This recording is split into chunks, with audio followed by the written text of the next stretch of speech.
Oakland Athletics Baseball on Comcast Sportsnet, part of the NBC Sports Group.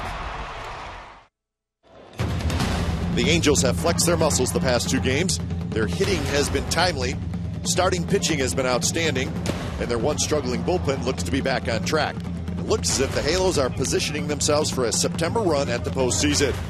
Although the Green and Gold have dropped the last two, they are still in control in the wild card standings, but they need a win today and will look to Brandon McCarthy to be the stopper as the Athletics look to salvage the series. Final game of the homestand, A's-Angels, next.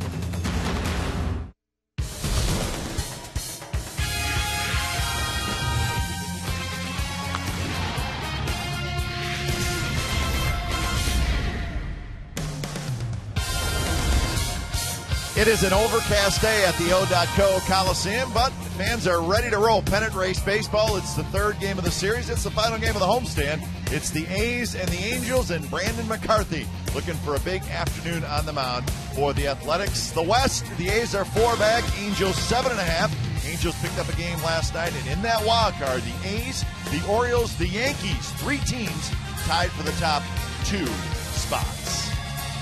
Hi again, everybody. Welcome to Oakland A's Baseball. Along with Ray Fosse, I'm Glenn Kuiper. Well, Brandon McCarthy today is going to take the hill. For the Angels, it'll be Dan Haren. And Ray, what these two guys have in common, veteran pitchers who need to be good. Their teams really need them to pitch well in September. Well, Brandon McCarthy has been good. He's won his last two starts. Remember, he started the 9-game winning streak, beating Tampa Bay and then the Boston Red Sox. So McCarthy pitching this afternoon on a 2-game win streak. Meanwhile, the veteran Dan Haren, remember a couple of years ago he was acquired from the Diamondbacks. Not necessarily for that year, but to help them in the future. This is the future. They want him to pitch well now, especially in September, help them to go into October. But you're right, two veterans, and for Brandon McCarthy, he needs a win today, the A's, to help the A's avoid a sweep by the Angels. The A's have seen how good this Angels lineup is. They've scored a lot of runs in this series, the first two games. But you think about Mike Trout now at the top. Eric Aybar used to be at the top. Now he's down at the bottom, Ray, and that has really lengthened out this lineup. He can do so many things, a switch hitter, and what he has done for the Angels, while they're hit a home run, which he has the power to do, his speed, he's a great shortstop. But what he did last night I thought was spectacular. Ball over the left fielder's head with a count to Doolittle. This really helped the Angels to pad their lead to make it 4-1. But he's a sparky little player on his ball club to the point that you're really concerned about him. Almost you don't mind seeing him walk, because last night came up with a big double. But he's an excellent player. Like you said, at the bottom of the order, he is great for the Angels. And this is a big game for the Athletics. They do not want to be swept by the Angels. And for the A's, a lot of road games coming up starting Friday in Seattle. So a biggie this afternoon here at the Coliseum. It's the final game of the series. It's the A's and the Angels. We'll have lineups and first pitch when we come back.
Comcast Sportsnet California is brought to you by AT&T, the nation's largest 4G network. AT&T, rethink possible. By Toyota, check out the great deals at your local Toyota dealer today. And by Xfinity, home of the most live sports. So the A's with the All Whites today take the field. It's the final game of the series. A's need to salvage the final game. The Angels are going for the sweep. It's a cool afternoon here at the Coliseum. Game time weather brought to you by the Santa Cruz Beach Boardwalk. Get to the beach. The admission-free boardwalk is open this weekend. 63 degrees, overcast skies. We hope to see some sunshine at some point during the game, but right now that is not the case.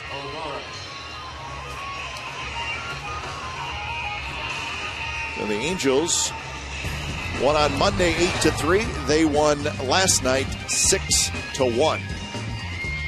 Here's the lineup for the Angels this afternoon. Trout, Hunter, Pujols. Pujols will DH. Morales, Kendrick, Trumbo, Ibar, Callaspo, and the catcher today is Bobby Wilson. And the story, as always, is about pitching. Head day starter for the Athletics. It is Brandon McCarthy. His 18th start. Remember, he's on the disabled list, but he's come back, pitched very well. He's won his last two.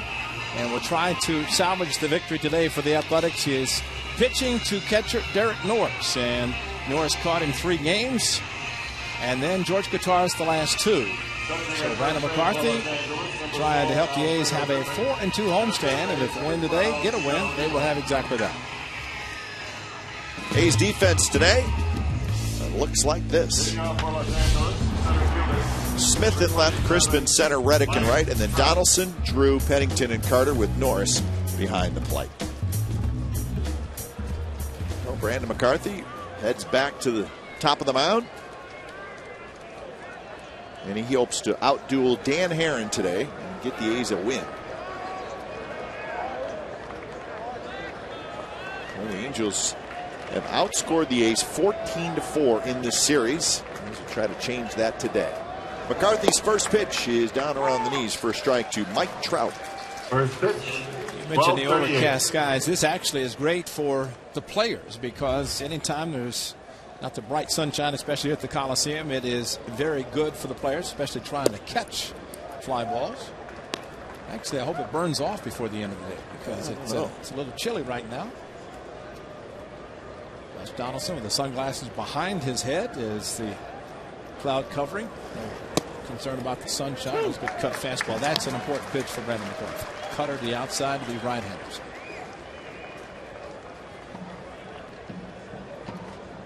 Torrey Hunter to follow, and then Pujols here in the first inning.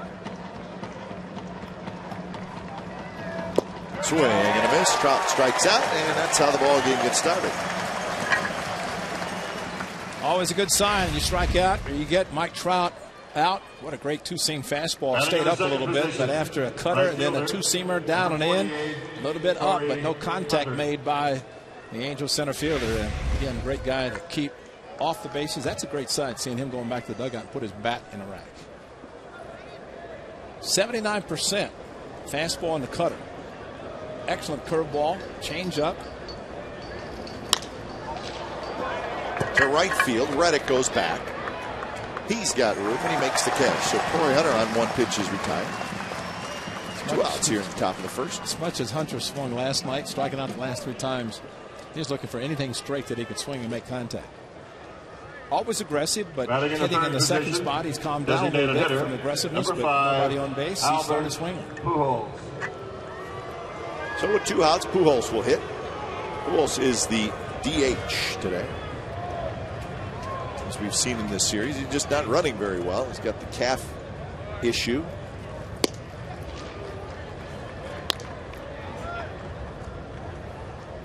And now with Pujols right now with 2 outs, powerful hitter, probably thinking about a home run. A lot of times hitters will not think about trying to go deep with nobody on base and trying to drive a run in. It can try to drive himself in, and that's what some hitters try to do.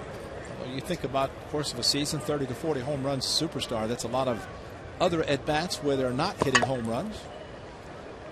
He swung at some fastballs out of the strike zone the first 2 games.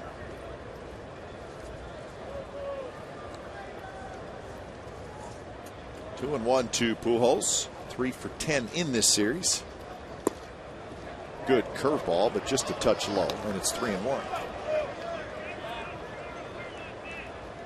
Couple of doubles for Pujols. He has DH'd in all 3 games. Good start last night for Jared Parker. Made some adjustments, and it showed in a strong outing. Tough hop, knocked down by Donaldson. He knows he's got plenty of time. And they get Pujols. So a 3-up, 3-down inning for Brandon McCarthy. Danny Herron now is going to go to work in the bottom of the first.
Let's check out the lineup that Bob Melvin has put down.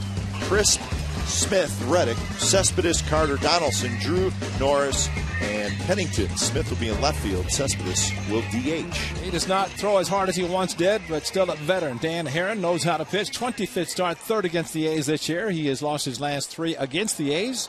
1 loss this year, but fastball, 2 and 4 seam with a cutter. It's a good split finger fastball, and always the hesitation at the top of his delivery, right there. A little bit outside to Coco Crisp.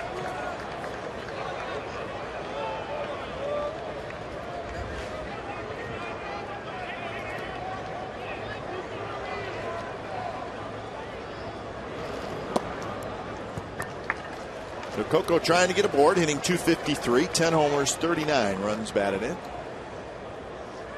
I mentioned Dan Herron maybe does not have the velocity, but the movement on his pitches and the first 2 have moved away from Coco that he's taken nicely. And Coco drops it into right field for a base hit. Well, the A's would love to get something going quickly against Herron. You know, you think Brandon McCarthy's in the dugout saying, hey, guys, you scored me 20 in my last start. Let's just try to add a little bit more. Take half of that. Trumbo, Trout, and Hunter in the outfield. Cayaspo, Ibar, Kendrick, Morales on the infield with Bobby Wilson getting his first start in this series. Yeah, half of the 20 spot does sound pretty good, doesn't it? Take a third. Yeah. Now, if he pitches a shutout, which he only gave up 2 runs, the A's won 20-2, so you take, 6th, 5th, 6th, whatever. Just win. Just score enough to win.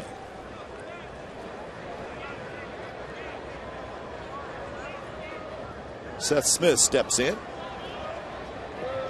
Smith getting a start in left field today.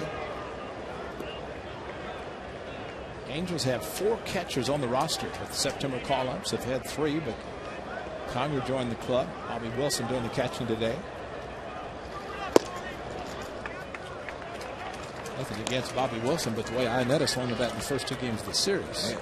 He's been outstanding, the veteran catcher. And so Mike Scioscia mixing it up a little bit today. Wilson's very good.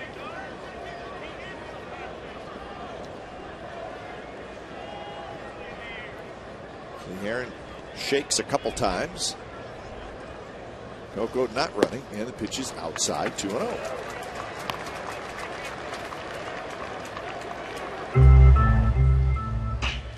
Smith started last night. He was the designated hitter hitting in the second spot. He went 1 for 3. He had a double. There was not a lot of hard hit balls by the A's last night. Smith did have one of them. His double was over the head of Vernon Wells in left field.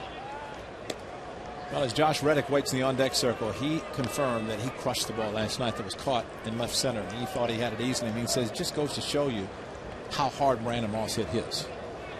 And he did crush it, as Brandon was able to get a curveball from Zach Greinke and hit it very deep to left center.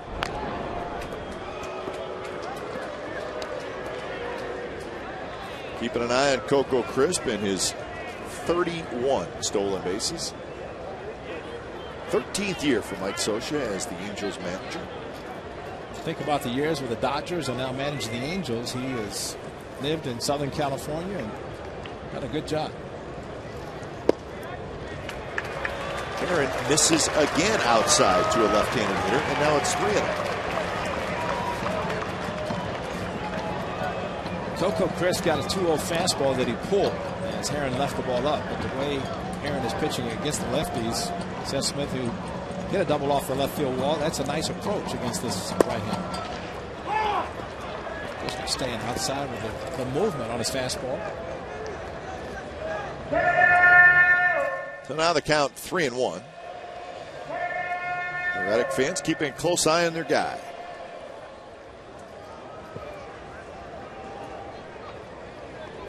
And Coco takes off on 3-1. He does. And the ball's bounced slowly towards second. So Coco will get to second. Smith grounds out, and that's out number 1.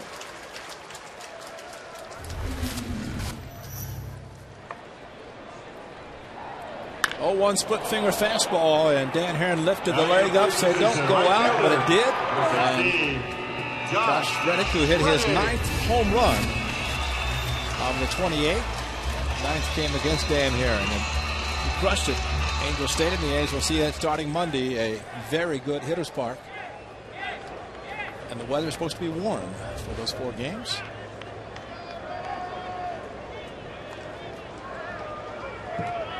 .28 home runs for Reddick. He's got a runner in scoring position here in the bottom of the first. Herron again outside. Cespedes in the on-deck circle. Reddick is 1 for 7 in the series.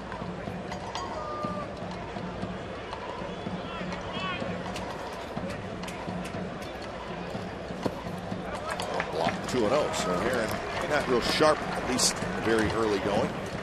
And you cannot look for too much. And that's the thing so far. And you can just see the velocities. He's not topped out more than 88 with any of his pitches, and especially his fastball, the 2-seamer. About that. I always thought he had that split finger fastball, which he threw a lot. It always seemed like he had one that he could almost throw a little bit slower and get strikes called with it. And then he had one that he would throw harder where he could get swings and misses with.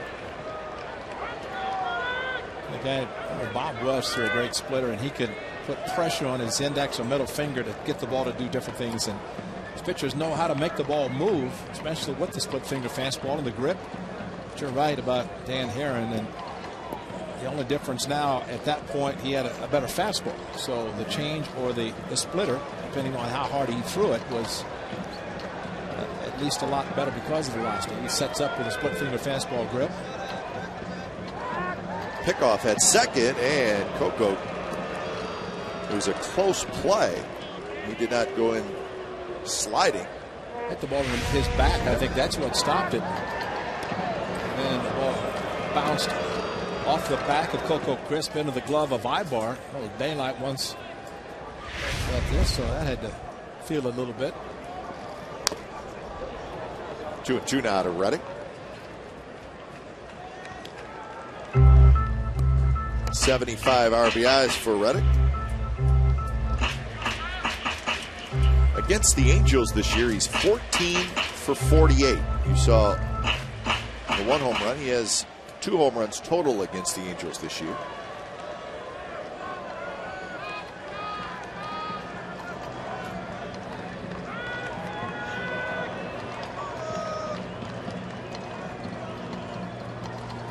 Pitch, and that's hit back to Herron.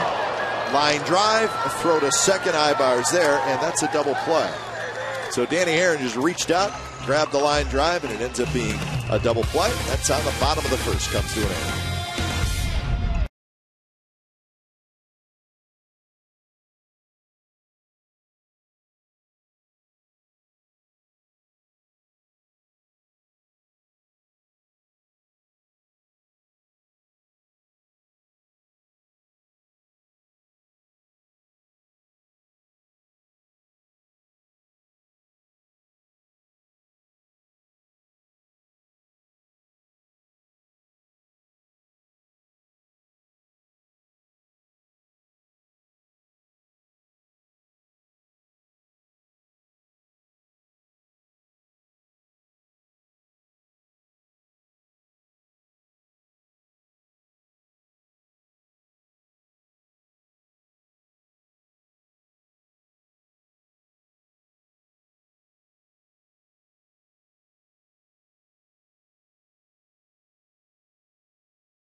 California is brought to you by Provident Credit Union.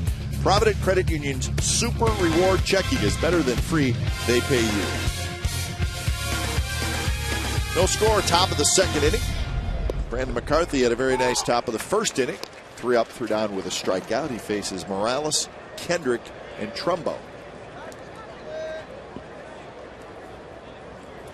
Morales playing first base today. He and Trumbo taking care of the first base situation, with Pujols being the designated hitter in this series. A lot of room on the left side for Kendrys Morales. And he shoots on the left, and that's a base hit. Maybe it's just against the A's. Well, I shouldn't say that. He can hit. Yes, he can hit. That's why they missed him badly the last year plus. I mean, I'm not trying to be silly here, but I mean, we know he's a good hitter, but he's tough on the A's. See that pitch there, and if you're going, I mean, they're expecting him to pull the ball, and we have seen he does not pull the outside pitch, especially with 2 strikes, and I can't really believe in watching him that he will pull anything that's away. He hits the ball opposite field. He has power to go the opposite field, and probably a much better hitter from the left side, as he has shown. Well, you know, and he missed all of last year, so you kind of forget what kind of hitter he was, but he's really a very controlled swing. Just kind of a natural, very powerful, and again, especially from the left side. And, you know, what I say about the pitches, they have all the charts that show that I'm sure he pulls a lot of pitches, and that's why the A's use the shift to the right side, expecting him to hit ground balls. But I can't count that many that he's pulled against the A's. Most have gone to the opposite field. They pitched him away, and he's gone that way, which is very good hitting.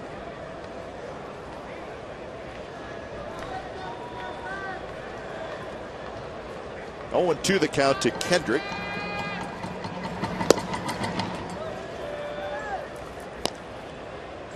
So Kendrick hitting in the 5th spot. He's 3 for 10 in the series. Scored a couple of runs.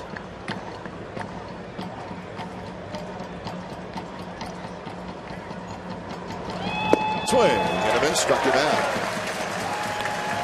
Last early last month when the Angels were in town. This is against Dan Strader. Look at the position. They wanted to go inside, and they made a mistake. Pitch was down the middle, and they pulled it. Same spot. And this pitch was away.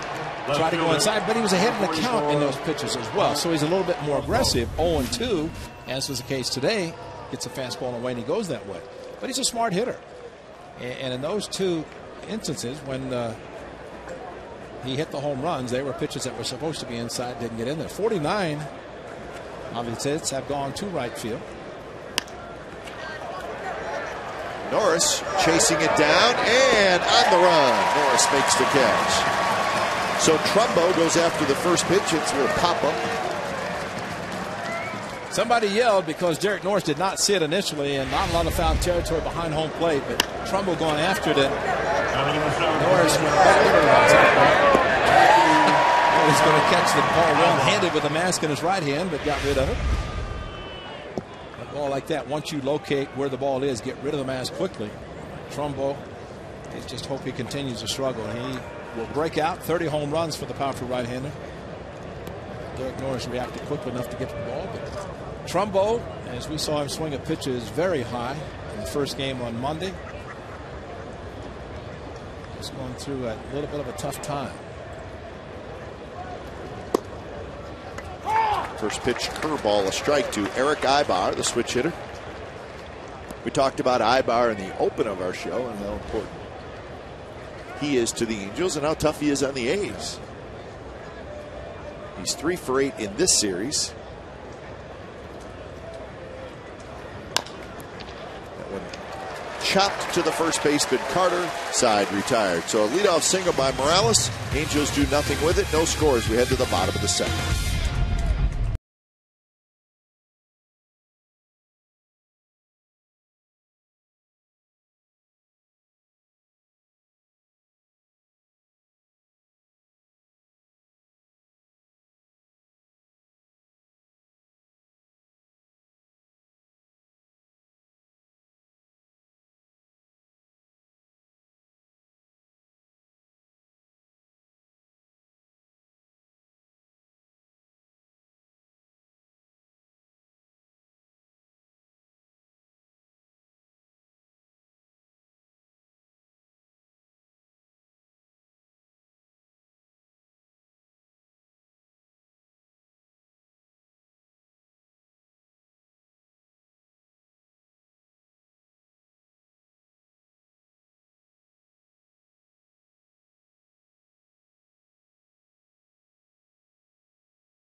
Take your team with you with MLB.tv. Subscribe today to see every A's out-of-market game live online in HD quality. Features include choice of home and away broadcast, multi-game viewing, and the ability to pause and rewind live games. Visit OaklandAthletics.com to order. MLB.tv. Baseball everywhere. Raleigh here. It's good to see Raleigh here. Yeah. Let's turn around. We'll tell you if it's really. I think MLB.tv, or at least mine, get my money's worth this month. That's especially when we're on the long road trip. So the schedule for the A's after today, 17 of the next 20 on the road.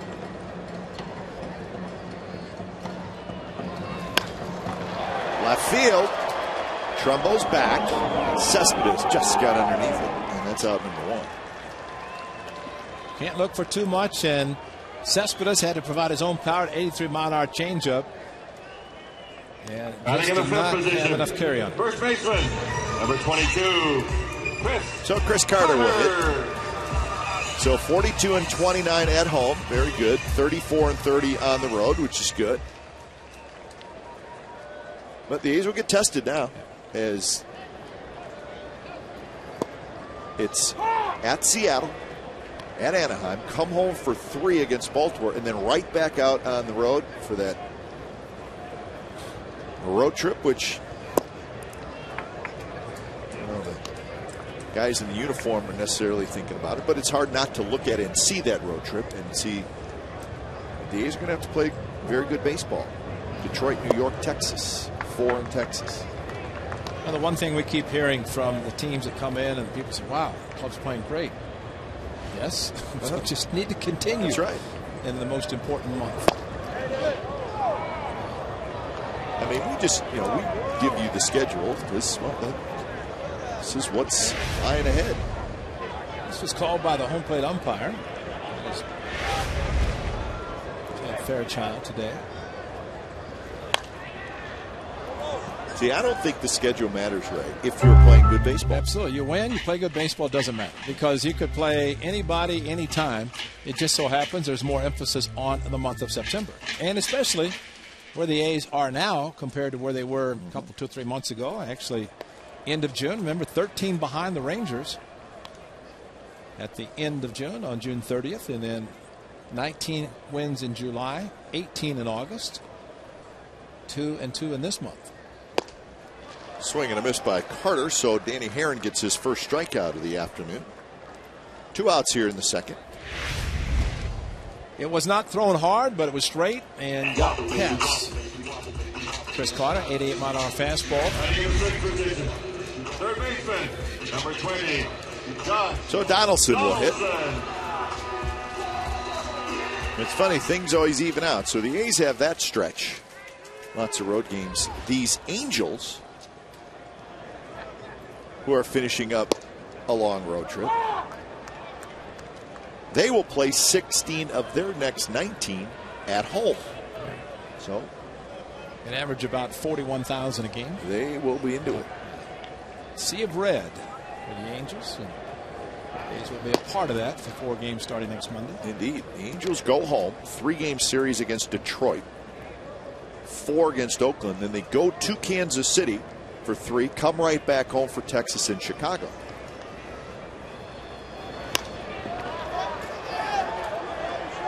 The catcher, Bobby Wilson, flips the mask. He's got it. Side retired. So a 3-up, 3-down inning for Danny Herron, and we're headed to the 3rd.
Question, log on to csncalifornia.com to post your question. Justin from San Jose asks, what's harder to do, win 20 games in a row or win a World Series? That's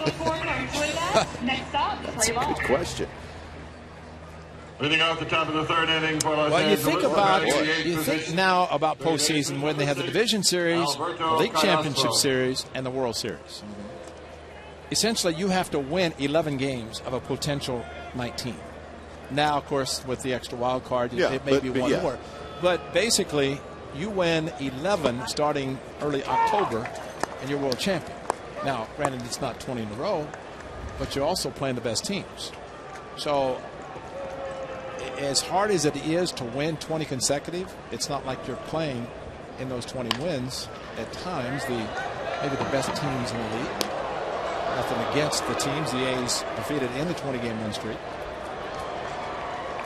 I'd say the amount of pressure with 20 consecutive wins is hard to do, but I think everybody, I guess you could ask the Cubs, they probably think it's hard to win the World Series. Yeah, that's a good question. See, I think winning 20 in a row is harder than the World Series. Because in the World Series and all that, and you're right, you're playing great teams, but you're afforded Batting in the ninth position.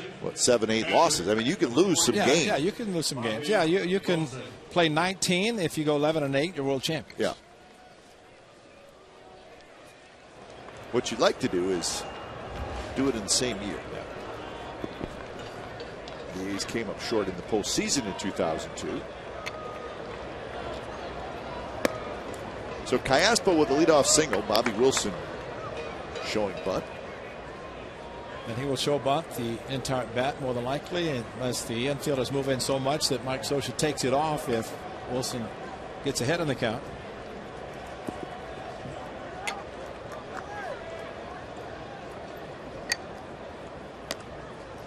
On deck is Trout and then Torrey Hunter. The Angels got their leadoff man on in the second inning. It was Kendrys Morales, but he never moved from first base.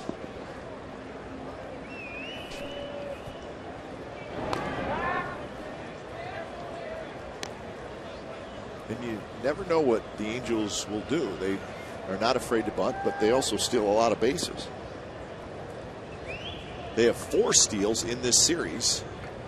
They have 114 on the year. That's the second most in the American League.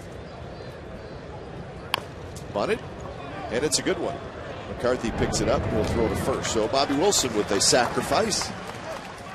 And the Angels have a runner in scoring position for the leadoff man, Trout. Look at the Angels lineup, and we talked about Ibar. We've seen Callaspo in this inning base it to center field, and Bobby Wilson in this particular case. But the bottom 3 are kind of contact hitters. They try to get on base to set the table for Trout, Hunter, Pujols, Morales, Kendrick, and Trumbull. One thing they have in common, they're powerful hitters, and they take a little bit bigger swings than maybe the bottom 3. And that's why it's important to get the bottom part of the batting order out. And that's why Mike Scioscia tries, if he gets a runner on base, to put him in scoring position and give a couple of chances for the top of the order to drive him in. And there's a strike to Mike Trout, who struck out swinging in the first inning.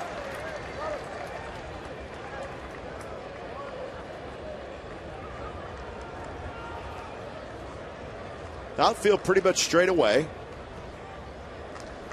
Callaspo, decent speed at second base.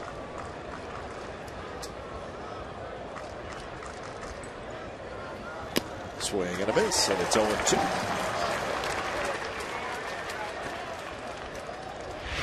He's trying to go to right field and has cut fastball away from him, and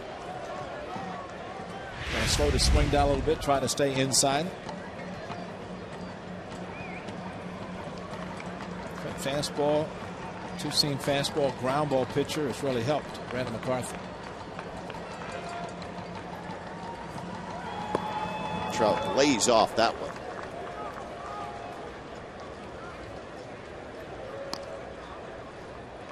There's Callaspo, the runner at second.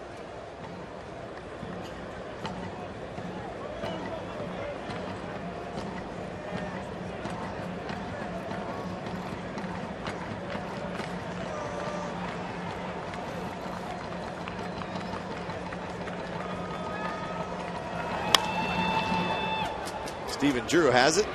flips across to first, and Trout is retired with Callaspo going to third. Well, in front of Callaspo, but he realized the ball was hit slowly, so he was able to advance to third base easily, knowing there was not going to be a throw made. Hard hit ball, a little bit different for Drew, but you have to be concerned about catching the ball and throwing out Mike Trout because of his speed. And Stephen Drew once again showing the good hands, getting the ball over to first plenty of time, and there's the ball, although in front of Callaspo.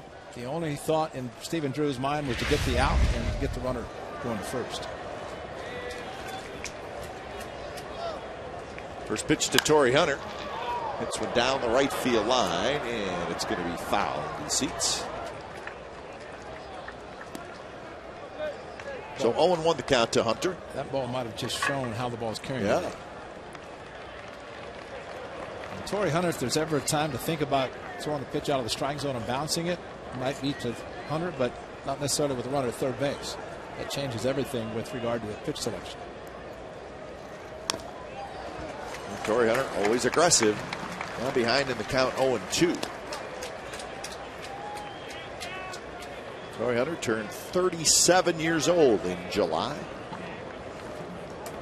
Final year of his contract with the Angels. Signed that big 5-year deal after the 2007 season.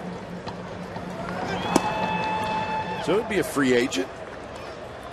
I'm sure he wants to keep playing, and somebody will give him a job. Could be the Angels. And I think it might be the Angels, Kai, simply because of his willingness to change positions in the outfield, move to the second spot of the batting order, and he's a real team player. He wants to win a World Series. Toward right field, Reddick coming in, and it's going to fall. So Torrey Hunter saw the numbers, 2 outs, runners in scoring position, hitting over 400, and he does it right there to give the Angels a 1-0 lead.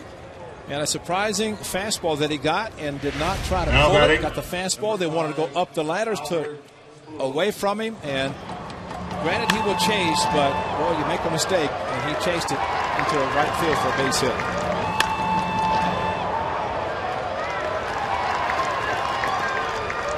So Torrey Hunter gets his 68th RBI, and here's Albert Pujols. Tell you what, if I was Torrey Hunter and I was hitting behind Mike Trout and in front of Albert Pujols and doing very well at it, I would think about coming back to the Angels as well. Exactly. He still plays a pretty decent outfield, certainly above average. You know, right field at Angel Stadium, it's not a difficult right field to play. Some places right field can be a little bit of a challenge. Well, and also in right field, you have just right field to cover. Whereas Mike Trout, young, has the speed to cover a lot of areas between left center and right center. And that really helps out. Torrey Hunter did it for many years, 9 consecutive Gold Gloves playing center field. A lot of that on the turf at the Metrodome.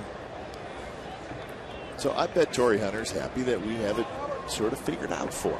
Well, I think he already figured it out. I think he will. I think you're right. He'll say, I'll be back. He's kind of indicated he wants to come back, and all those things we just talked about probably will lean towards the Angels. They have a lot of young guys, but you need veterans. Yep, and no Torrey question. Hunter is a leader, a veteran on a club, and he's the type of guy that you want. Johnny Gomes. Johnny doesn't play every day like Torrey Hunter does, but great influence on the bench in the clubhouse with the team. And that one's fair. Now we're going to see if Torrey Hunter still got the wheels. Seth Smith gets to it, and they will hold Torrey Hunter. And Albert Pujols jogging into second base with a double.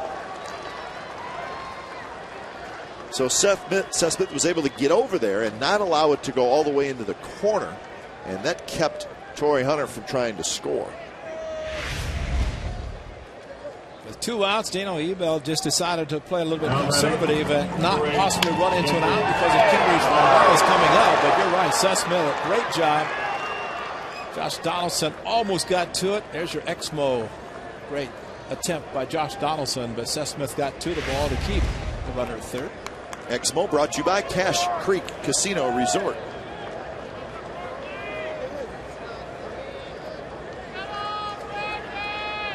So big at bat as Kendry Morales steps in. even though it's the third inning. 2 guys out there, 2 outs, a run in. So 3 hits in the inning for the Angels. And that fastball a bit outside. Morales slapped a single to left in the second inning. Hard to have a stressful inning this early, third inning, but that's what Brandon McCarthy is experiencing. Fingers Morales is 4 for 6 in the series. And that one just misses. So that pitch was called a strike early in the game. Well, the word protection comes up quite a bit as far as guys hitting the batting order, and it's first base open. I think under normal circumstances you might say just walk Kendrys Morales, but I think it looks like they're pitching him carefully, maybe not an intentional walk, but carefully enough that if they walk him, it won't bother them that much, and now they might put him in. Howie Kendrick is next.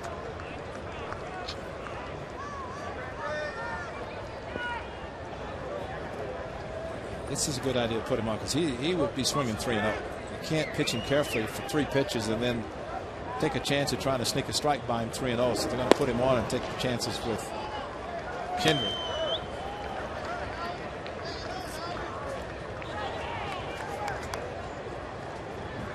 So Hunter at third, Pujols at second, Morales at first. Kendrick steps in.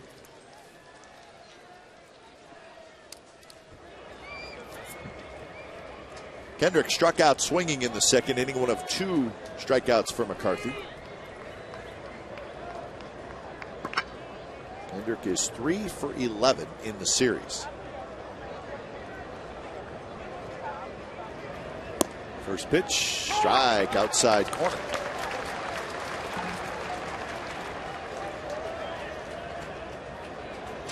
.234 hitter in his career with the bases loaded.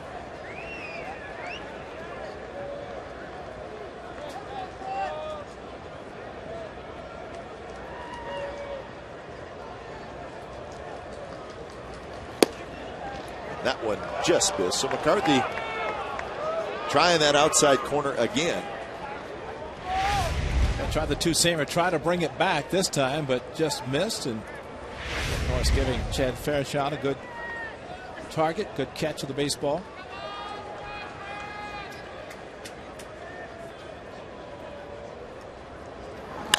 There's a base hit, right field. Torrey Hunter scores. Pujols is going to run right through the stop sign. Carter cuts it off. The run's going to score. Now they're going to get Morales in a rundown. So Albert Pujols ran right through the stop sign, but Carter cut it off. So 2 runs score, and the Angels lead 3-0.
this play, right? Well, this play should have been, first of all, watch Dino Ebel, the third base coach. He's going to hold his star because he knows his calf is bad. Here's a throw on line into home plate. Chris Carter sees the runner going. The third cuts it off.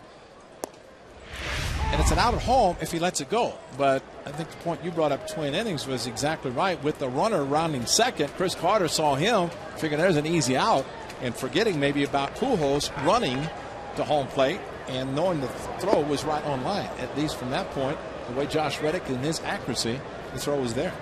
And I guess the point is sometimes runners, in this case Morales, will do that on purpose. Absolutely. No, they'll run to try to draw a throw, and Morales knew that Pujols' calf was bad. Sure. He was not going to be running. So if you're Chris Carter, you're going to see Morales keep running. But this throw from Josh Reddick, and it's got to be saying there's a 14th assist. That ball was right on line. But there's the stop sign from Dino Ebel, the third base coach. Pujols just kept running. And at that point, Morales, rattling second base, drew the throw as Carter cut it off. And that's how quickly the Angels were able to score an extra run, make it 3-0, all coming with 2 outs. And there would have been a play at the plate. It would have been close. The thing about Josh Reddick, he's very accurate. He has a strong arm, but he's very accurate.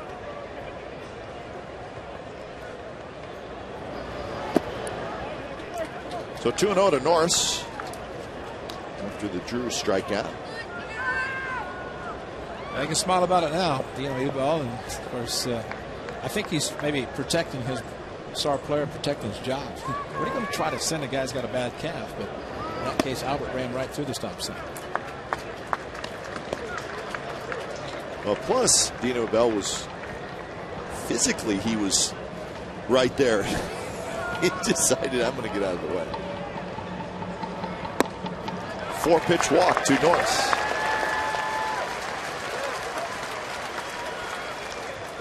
So Danny Herron had retired 6 in a row before the 1-out walk. Second baseman, number 2, Wes Pennington. Pennington steps in. There's only one other game being played during the day in the American League. The White Sox are defeating the Twins 6-1 in the 7th inning in Chicago.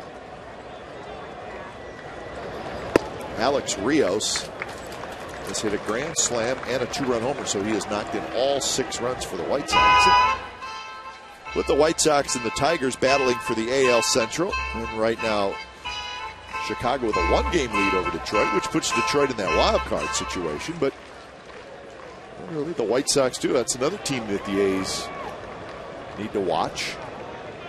As they, Sox and the Tigers will flip-flop back and forth in the month of September as they battle for the AL Central. And whoever doesn't win it is going to be in that wild card race. So the White Sox winning today.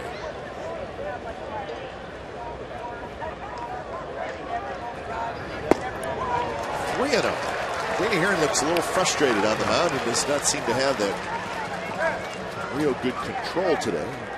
Now they're going to check him. That's Mike Butcher is going to trot out to see how his pitcher's doing after Bobby Wilson, the second ball that missed. He went out to visit with him. Now the pitching coach. And this is a guy who showed you the graphic earlier, does not walk very many Exactly. people. Now he's only walked 1 today, but he's been behind in a lot of counts.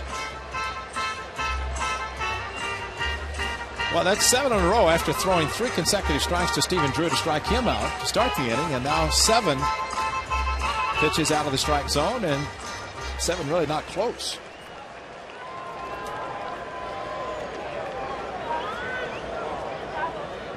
Coco Crisp will be next. He's trying to answer back the 3 spot by the Angels in the top of this inning. 86 miles an hour in first strike. Pennington hitting .207 with 4 home runs, 21 runs batted in. And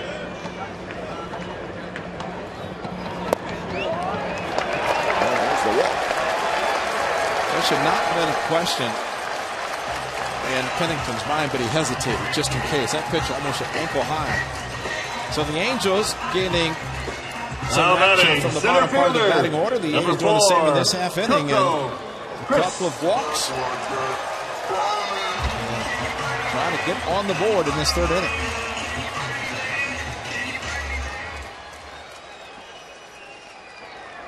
Great average with runners in scoring position for Coco Crisp, 348.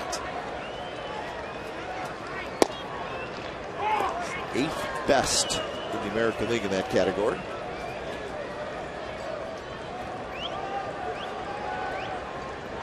Outfield comes in a couple steps.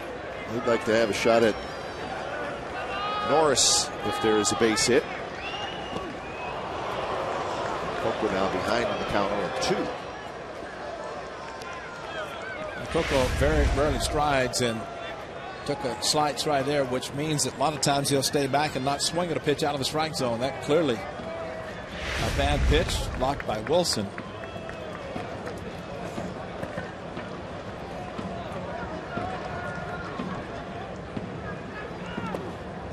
O'Haron tries it again. This time Coco does not chase it. 1-2.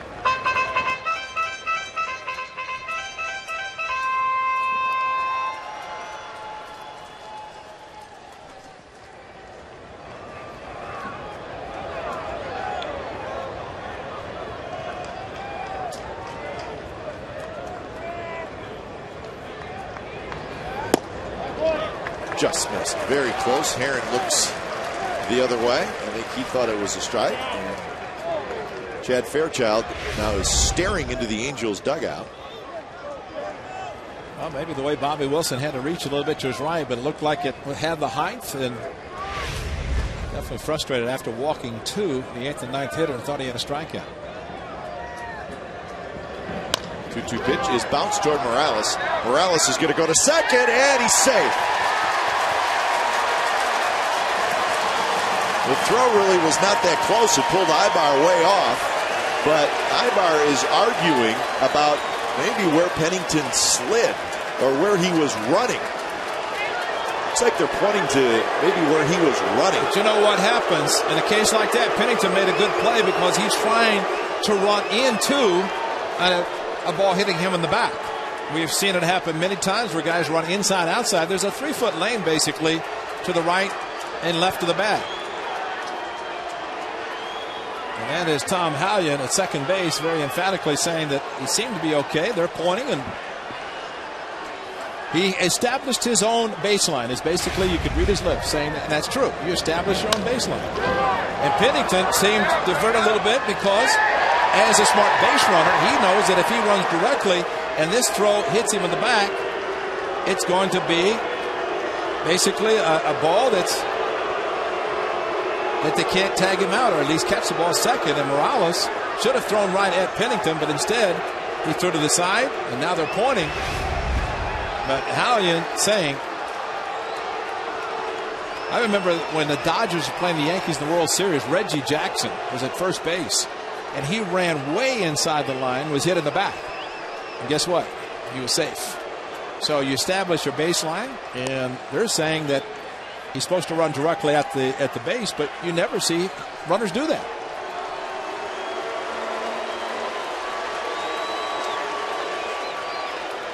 I'm not surprised that it's going to remain as is. Now batting, left fielder, number 15, Seth Smith.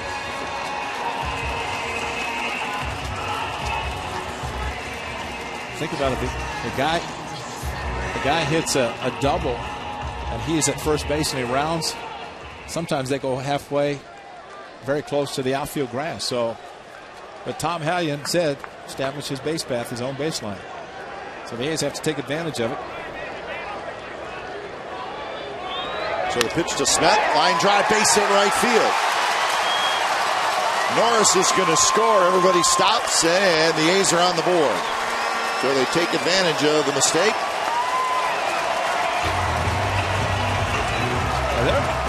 They argue Morales should have gotten out of first base. Should not even have been a question and try to get the runner at second. Because he's not he is a first baseman, but he hasn't played that much. And pitch was up a little bit. Seth Smith, no thought about hitting ball to the opposite field. And They had to make sure the ball was not going to be caught in the air. Nice effort by Kendrick, but Seth Smith comes through, and Josh Reddick will try to do the same.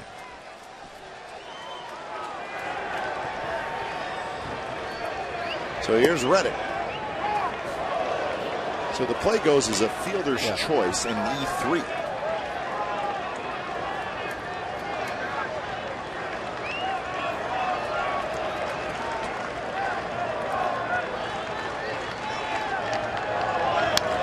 Reddick fouls it straight back. Well, the bases are still loaded and still only one out. Got a pitch to hit. He put everything into it just a little bit late, but the pitch was elevated from Dan Haren.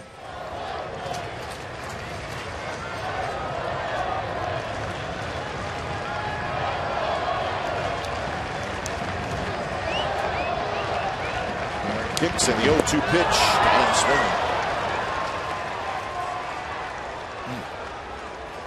So that's the second out. Pitch running away from him. Still not a bad pitch to go the opposite direction, which he was thinking about.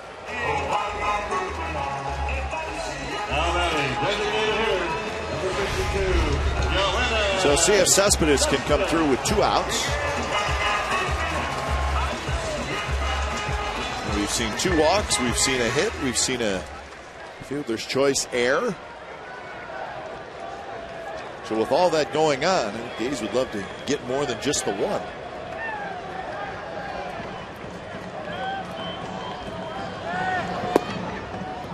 Cespedes hit a fly ball to left field in the second inning.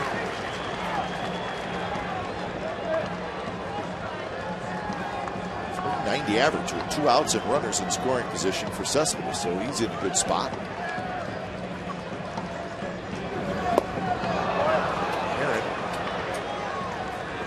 keeps it away from the strike zone, hoping to get a swing and a miss, and that's what he got. Good thing here is Cespedes didn't put the ball in play. He wasn't even close to it, and you know, these guys are so strong.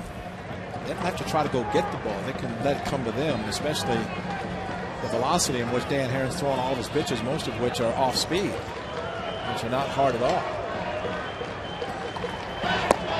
That one right on the corner. 7 miles an hour. That's the pitch he didn't get with Coco. Now he's getting it. He got one to Reddick first off from the outside corner, down low. This one also in that same vicinity. That might have been lower than the one Coco had, but it's called a strike.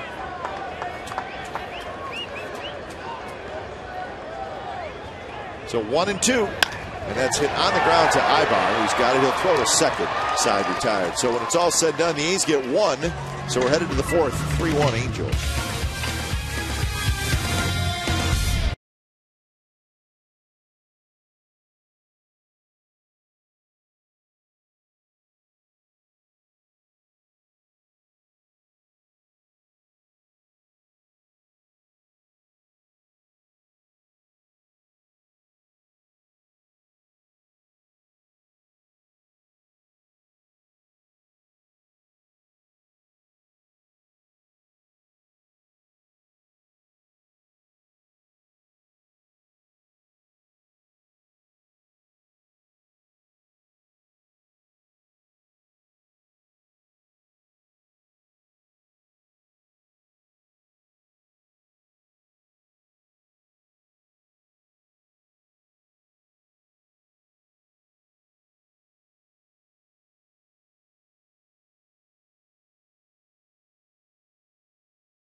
who are the 5 active managers with more career wins than Mike Scioscia's 1,139 wins.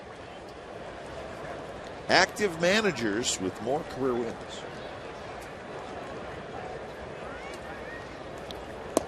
First pitch to Trumbo. A little bit inside. Trumbo, Ibar, Callaspo here in the 4th, with the Angels leading 3-1. So the A's got 1 in the bottom of the 3rd, but they left the bases loaded.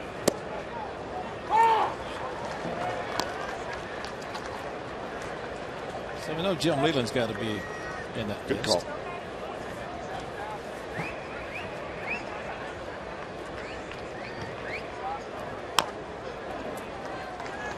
Well, you could say in the area, yeah. What about Bobby Valentine? I was going to He's say, been around a long time. It's not adding to it that much to it this year, though. But Buck Showalter, maybe. yeah, he's managed a lot of teams. Fastball, swing and a miss. So the struggles continue for Trumbo. He's a completely different hitter than the last time we saw the Angels. McCarthy, nice pitch upstairs. Well, this is where he tried to do it, although not up as high as he wanted it, perhaps because of where Trumbo swung at a couple of pitches on Monday. But admittedly, he's going through a little bit of a tough time. But tough time when you hit 273, 30 home runs and 83 runs batted in.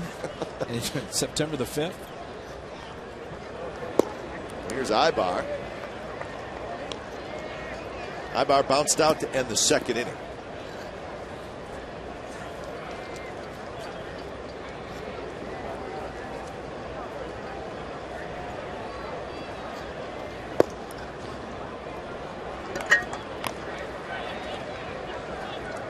Looking at Ibar against the A's this year, he's 15 for 51 with 6 RBIs. There's a strike. Chad Fairchild likes the low strike.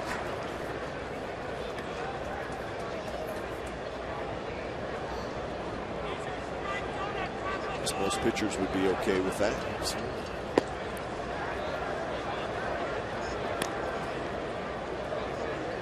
On deck is Alberto Callaspo.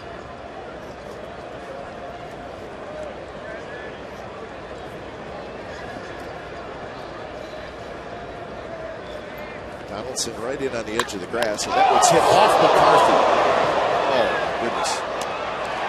Ibar is called out.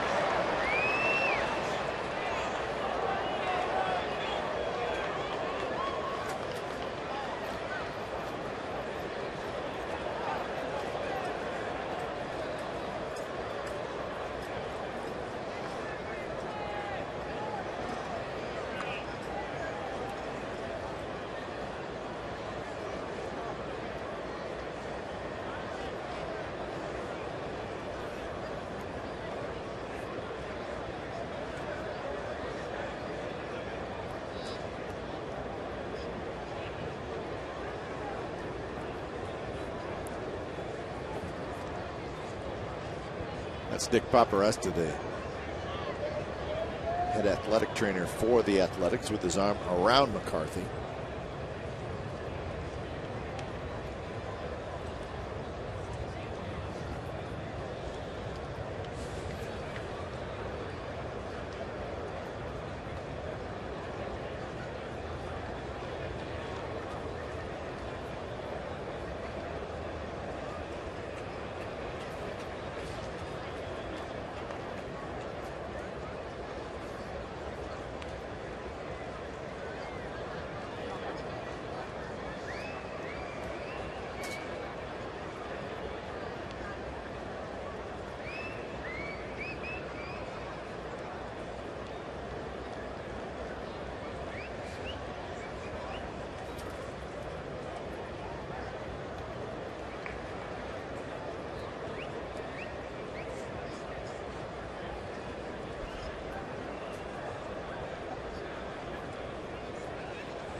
And now McCarthy gets up, and that's a good sign.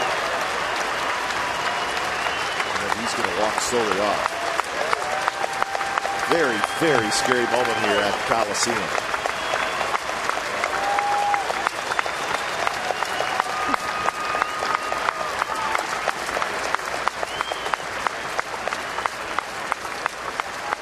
Nobody feels worse than Ibar.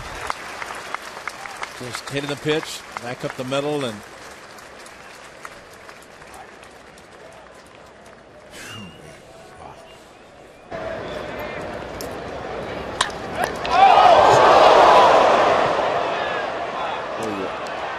hit him on the side of the head, Ray, but then as he fell down, he hit his head as well. He really hit his head hard in the back when he fell down on the ground.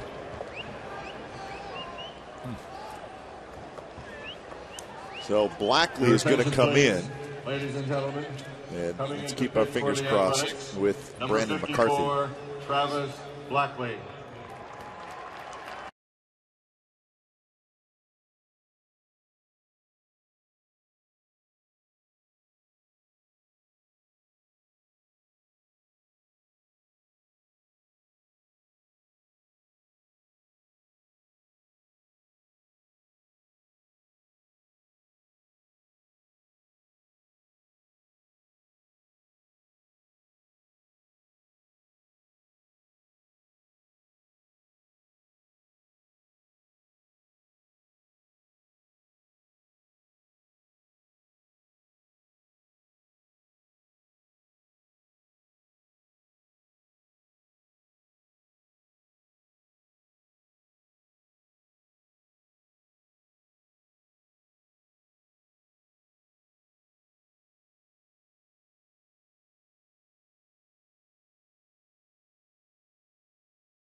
Telecast is presented by authority of the Oakland Athletics and may not be reproduced or retransmitted in any form, and the accounts and descriptions of this game may not be disseminated without the express written consent of Athletics Investment Group, LLC.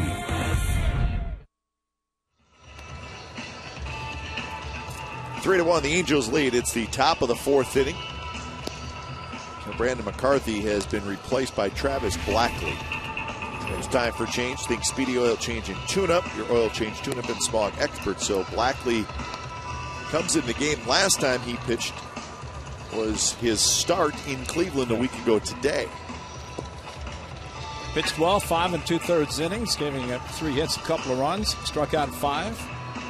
So the ability of Travis Blackley to go back and forth, rotation, bullpen. Of course, his arm strength's built up. 5 2/3 innings of the game against the Twins that he pitched when Brandon McCarthy went short in that game against the Twins. But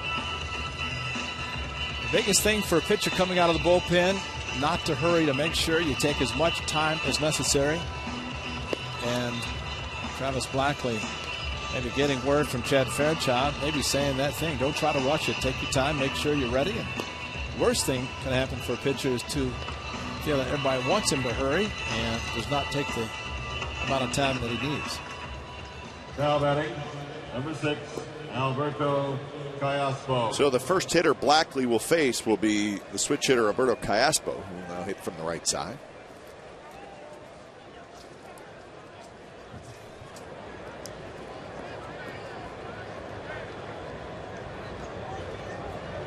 Callaspo singled and scored in the 3rd inning. It was a leadoff single.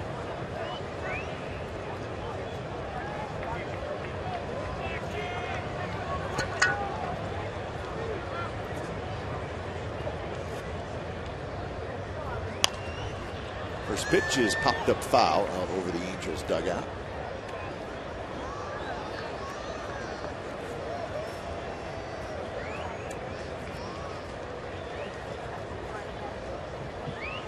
Five hits for the Angels, just a couple of hits for the Athletics. Angels have the only error in the game. Seth Smith to his left, and now Coco comes over, and Chris will take it side, retired. So we're headed to the bottom of the 4th inning, 3-1 Angels.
Managers with more career wins than Mike Scioscia. Oh, we got some of the names right.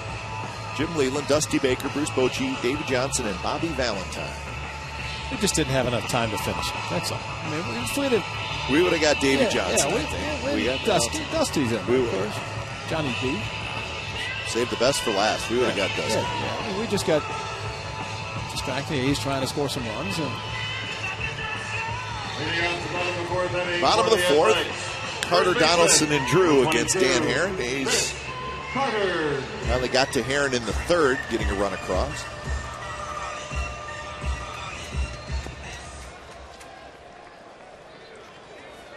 Carter struck out swinging in the 2nd inning. This one's popped up foul.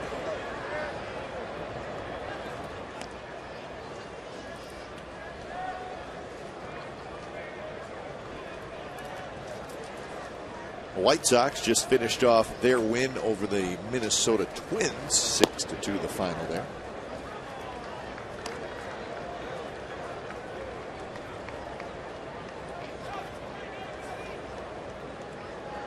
Jake Peavy got the win. As we mentioned earlier, a couple of home runs, 6 RBIs for Alex Rios, hitting a grand slam. So Peavy now 10-10. That's a strike.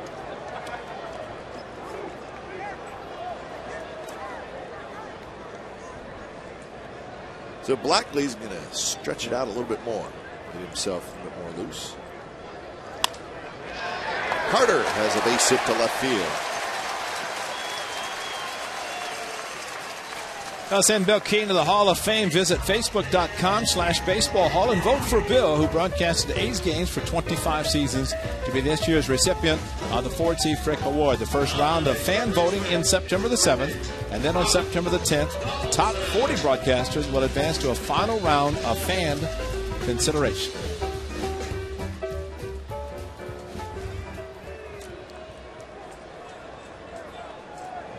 So leadoff man aboard. And here's Donaldson. At one time, I remember they would not allow a pitcher to go back to the bullpen to continue warming up. There was one time, a long inning, a starter went back to the bullpen and said, nope, you're in the game, can't do it. If that rule changed. Or at least, it must have changed because Blackley's back down. He's back out there. And Dan Heron has gotten a few extra tosses as well, but I think this is an indication, seeing Blackley down there, that maybe he wasn't completely ready to pitch, and not a bad idea to get a little bit more loose. Bunted. It's right back to Heron, who's going to throw to second, and he throws it low, but a very nice play by Ibar. So Donaldson was obviously bunting for a base hit, but yeah, he was trying to push the ball by Dan Heron as he dropped the back foot and then pushed it. But Dan Heron, with a lefty, that might not be a bad idea because he might be falling towards third base. But you got to touch the bag, though. Well, he just dragged his right foot on the bag as he was straddling it. That's a good point. But it looked like initially, if he had caught the ball and the ball came up a little bit more, he probably wouldn't have tagged the bag. So here's Drew. He struck out in the third inning. Drew hits one high down the right field line into the corner, and it is foul.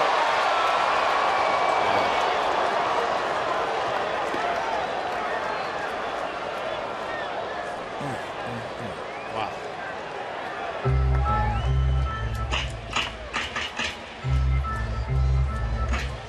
A's were very close to tying the game. First pitch hitting right down the middle, belt high and just waiting to see. Foul pole was not high enough, but like it did cut in front of it, which would indicate foul. These guys would have been teammates in Arizona. Aaron was traded to 10 for a while. Yeah. 22 home runs allowed by him.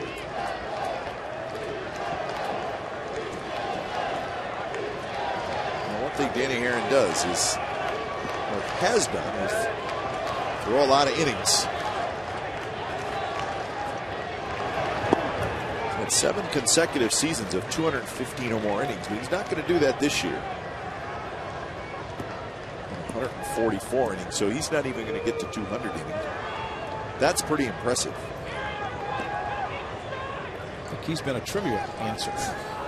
Trivia question answer for some time. For the A's, 3 seasons, he won a total of 43 games, 14, 14, 15. And started pitching for the All-Star, American League All-Star team in San Francisco. So 7 was the game there. Let's see if Stephen Drew can straighten one out. Rips that one foul. Well, the Angels have a decision to make, Ray, on Dan Heron. There is a club option on Heron for 2013, but it's for right around $16 million. That's for 1 year from now, and that's a lot of money.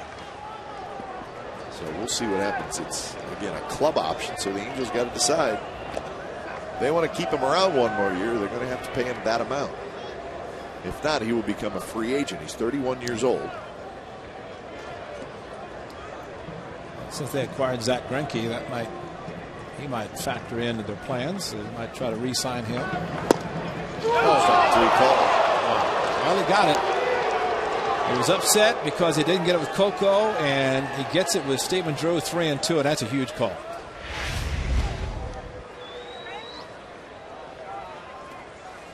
Had the plate. Now batting, number 36. Chad Fairchild has been calling it, and that to the extreme there. Looked a little low. Yep. So here's Norris, who had a one-out walk in the third and then has scored the A's only run. But that Herron option, Ray, is just one decision the Angels have to make. Urban Santana, who has not pitched well this year, he's in the same boat. There's a club option on Santana for $13 million. So I can't imagine the Angels would pick that up. But the point is they could have both guys back. They could have one guy back. They could have neither guy back and have a whole bunch of money to spend. Well, that's a front office decision. And they'll have to decide if they want to make a run at that guy, Zach Greinke, who will be a free agent. Again, we're just tossing people's money around. Those are the numbers that are there. It's only 29 million. Yeah. What the heck? Greinke was good last night. That could be big for him going into free agency in the final month of September. So CC Sabathia, his name always comes up, and what he did with the Brewers prior to signing the long-term deal with the Yankees. Pitching on 3 days rest. Greinke was going to get a good contract no matter what, but if you put together 4 or 5 good September starts in a pennant race, Callaspo near the seats, and it will be well into the seats. Well, the Greinke of old pitched well last night, and he had a 2-0 lead. Brandon Moss made it 2-1 with a home run, but then pitched very well for 7 solid innings. See the different pitches, the curveball, had the good two-seamer working, changeup. Did exactly what the Angels had hoped when they acquired it from the Brewers. 2-2 pitch to Norris in the dirt, blocked by Bobby Wilson. So now full count. That'll get Donaldson moving.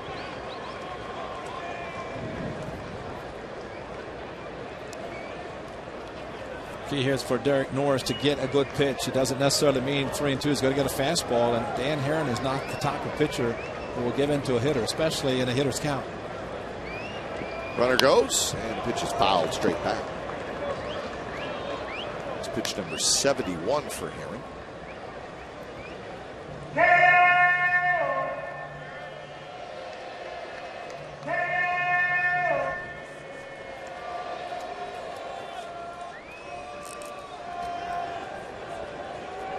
Pennington would be next if Derek Norris can get aboard. And again, fouled straight back. Ball bounces back toward the home plate umpire. Oh, the pitch count for Dan Herron, yes, it's going to be a bullpen game because he has pitched a lot of innings. He is pitching more on experience or with experience now, changing speeds and using all of his pitches.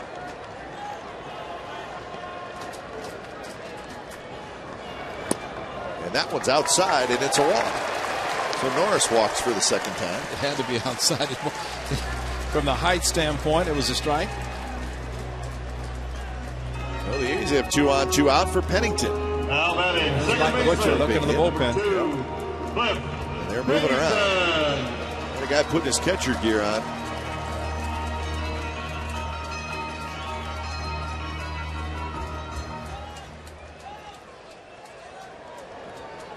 Looks like the lefty Nick Morandi. Pennington hits one to right. Torrey Hunter backing over. Plenty of room. And he's got it side retired. A's Strand 2, so we're headed to the 5th inning. Angels 3, Athletics 1.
In 2006, it was Frank Thomas bobblehead day. He hit a home run off Adam Eaton, his 31st of the year. It's also the first of 6 consecutive games where the Big Hurt hit a home run. That's an A's franchise record. He was awesome in 2006. And that's our true story, brought to you by McDonald's. Travis Blackley will face Bobby Wilson, leading it off here in the 5th inning. Wilson rips one foul.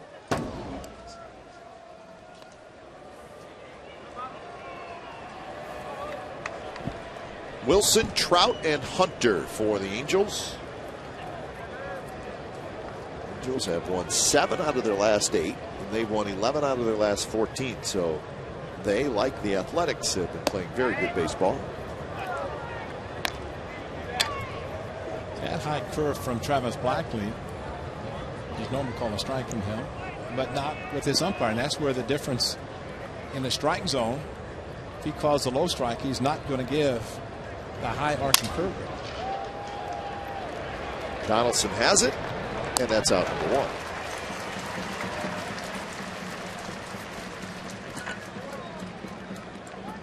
So to the top of the order, and Mike Trout.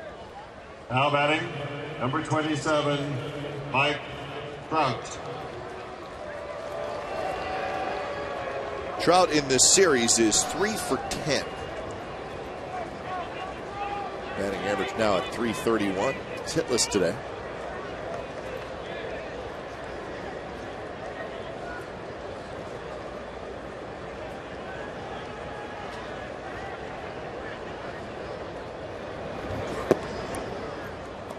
Trout was the Angels' first-round pick in 2009. He was the 25th player taken.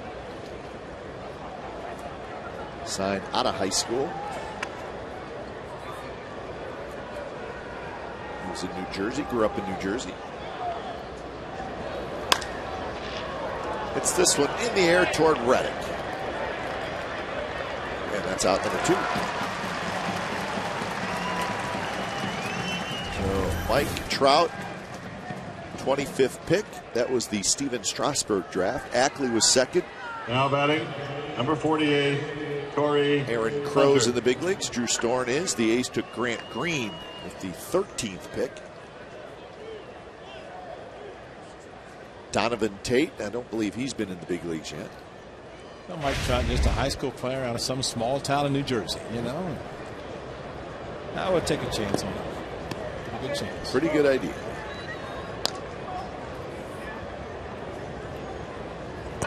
There's always somebody that people will say, past. Right? How could you do that? And it happens. And it has happened forever. Thousands of times. As long as the draft has existed, and prior to 65, but you could sign players without a draft, but since 65, then sure, there have been hundreds, if not thousands, of players that have been drafted much higher than what they expected. So if you were the scout who drafted Mike Trout, you should have like a lifetime contract. But didn't the guy get fired? I think he did. That's not right. He could only get fired if he's Mike Trout's agent. You have more to make up for it if that's the case. Somebody's going to make up for it. Torrey Hunter had an RBI single in the third inning, knocked in the game's first run. A soft line drive to right field.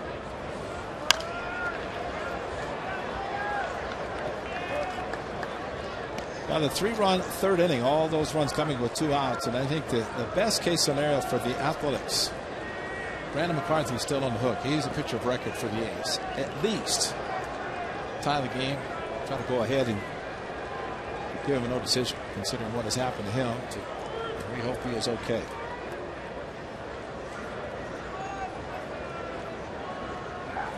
Swing and a miss. Blackley has a very good inning. Finishes it with a strikeout of Torrey Hunter. Bottom of the 5th coming up. It'll be Crisp, Smith, and Reddick. 3-1 Angel.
Athletics magazine featuring Johnny Gomes is now available. Learn how converted pitcher Sean Doolittle takes on his new role. Spend a game inside Brandon In's head and follow Johnny Gomes as he makes it back home to the A's. The new issue is available at team stores and online at oaklandathletics.com/magazine. So the A's have the top of their order. Coco Crisp, he's been on base twice. Single, and then he reached on a fielder's choice. That was the play where Pennington, with a nifty piece of base running, ended up being an error on the first baseman on the throw to second base. Certainly helped the A's get a run in their third inning.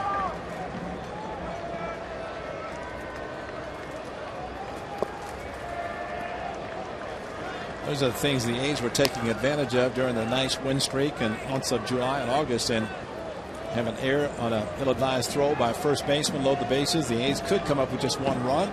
In the past, we've seen them at least score to 3. Coco hit that one hard, but well fouled on the right field line.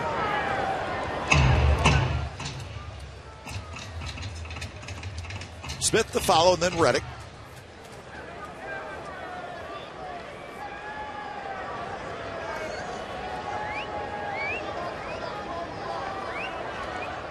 Long look in by Danny Hare. Now he's ready.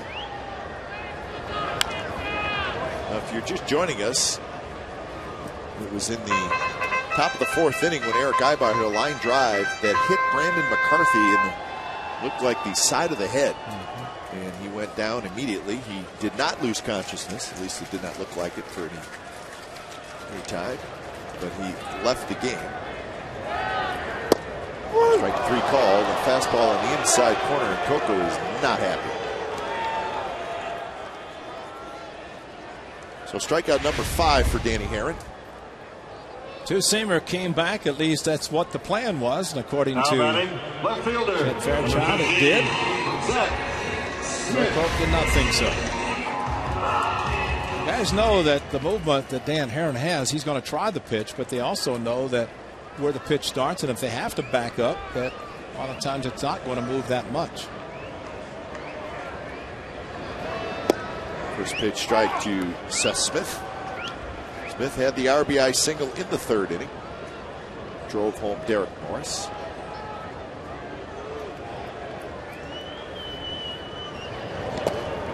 But when and if we hear any information on Brandon McCarthy, we will certainly pass it on.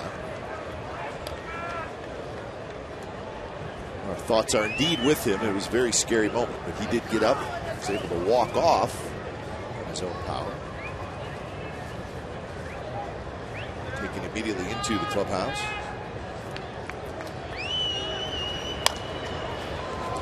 Right after the half inning, not surprised that Bob Melvin wanted to go upstairs and see how he was doing. Kurt Young. Yeah.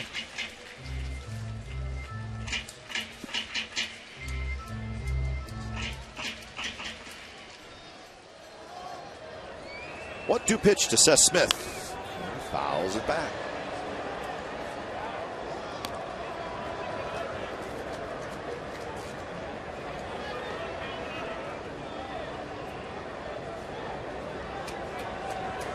.84 pitches now for Dan Herron. Strike 3 called. Inside corner again, and Smith is not happy. Looks like Coco Crisp was not happy.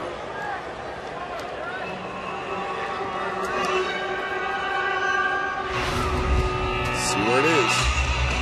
Two-seamer again, and at least the catcher, Bobby Wilson, is on the inside corner. We did not have the Tommy Cam over top to see, because a lot of times that's similar to a backdoor breaking pitch that comes around the plate.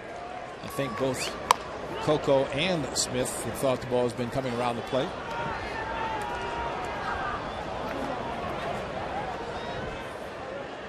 So 2 outs here in the 5th inning.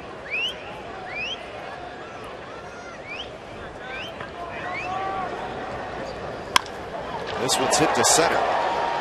Trout circles under it.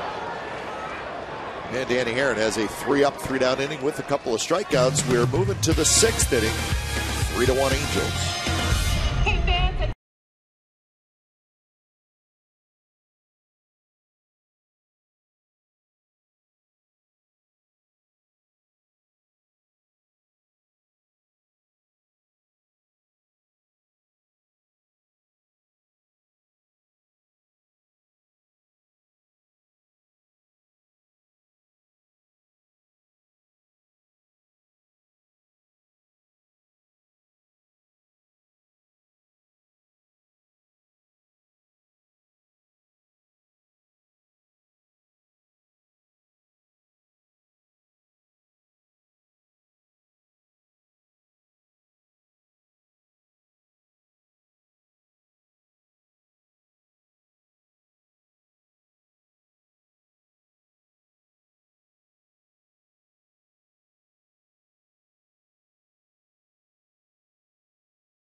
Sportsnet California is brought to you by Cache Creek Casino Resort. Rockin' Cache Creek. Win a chance to play the Red Hot Zone. Visit CacheCreek.com.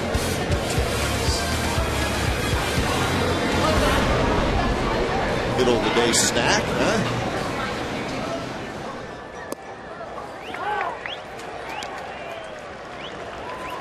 Pujols, Morales, Kendrick here in the 6th inning against Blackley. Blackley has retired all 4 of the hitters he has faced.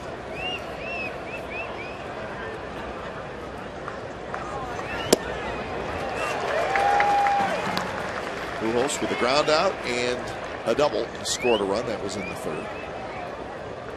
I think we're going to look back at this season. A lot of great things have happened for the Athletics, but one of the real positives coming out of nowhere is Travis Blackley. Smith on the move. He's going to get there. So Pujols lines out, and that's out number 1. Considering where he was, pitched in Korea last year. Picked up from the Giants and has done everything from rotation, starter, bullpen, starter again, being able to pitch out of the pen or in the rotation and doing an exceptional job. 5 wins for the A's.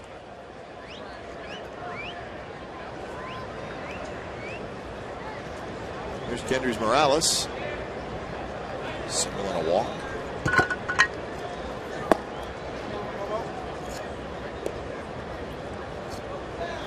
A couple games in the National League played today. Phillies beat Cincinnati 6-2. And with that, Cincinnati has a pretty firm grip on the National League Central. Mets beat St. Louis 6-2. The story in that game was R.A. Dickey, who won his 18th game. R.A. Dickey, a knuckleballer, is 18-4. So he's 18-4. He's got a very good ERA, and he's got a pretty good chance to win Cy Young. So a knuckleballer. I'd like to see him just pitch both ends of a doubleheader. Then you'll know that life is good. Old Wilbur Wood did that one time. Knuckleballers? Why not? Charlie Huff, I saw him one time with ice on his shoulders. What are you doing? He said, knuckleball pitchers have to ice down. What? That's what I said. Charlie had a knuckleball. And like Tim Wakefield, who was originally an infielder with the Pirates, became a very good knuckleball pitcher. Great moves to first base because they knew guys were going to run. They threw the knuckleball, so they always had an exceptional move to first. Kendrys Morales going after the high fastball. Different hitter from the right side. Talked about him in it from the left side. And from the right side, infield, outfield, straight up. Playing him no particular way to get into a shift, against a shift. Straight up all the way. Reaches for that one. Well, so Dickey becomes the first 18-game winner in the major leagues. David Price has 17. Gio Gonzalez has 17. Gio will pitch tonight. Gio is 17-7. He'll pitch at home against the Cubs. Well, Gio has a very good chance to be a 20-game winner. When Gio was here, won 15, won 16, and just a matter of time. 20-game winner waiting to happen. Certainly doesn't hurt that the Nationals have the best record in baseball. They're 83-52. He scores some runs, yep, which always makes it nice on a pitcher. He's got his former catcher now catching him with the injuries to a number of the catchers for the Nationals.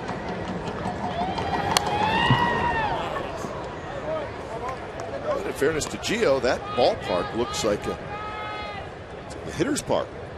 The ball, yeah, it's different than here. It's out of there a little bit. Every park is different than the Coliseum as far as the foul territory is concerned.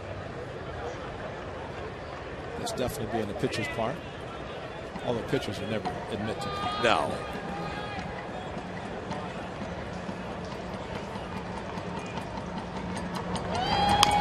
Another foul ball. Speaking of good pitchers, I read today where Jared Weaver, who we showed in the dugout, he has gone back to Southern California to get his shoulder examined by Dr. Yoakum. He was hit with a line drive on that shoulder in Seattle, so it's kind of a bruised shoulder, bruised arm, upper arm area. Evidently, he will not pitch the weekend. He's supposed to pitch Friday, but is being held back. So Morales, it's a heck of an at bat. He fouled off a whole bunch and ends up getting the walk. 10 pitch at bat after fouling off the 4 with a couple of strikes. As I mentioned last night, Jared Weaver number being in line to pitch the final game of the season, or whatever would be necessary for the Angels to try to get into postseason necessary. And I asked Mike Scioscia, and he said they could change the rotation, you know, work it around to where he would still be the pitcher, but their concern right now is his health. That's why he's going back to see one of the best in the business, and Dr. Yoker. Here's Howie Kendrick. Yes, so it'll be interesting to see what comes of that situation with Weaver. Definitely not pitching this weekend.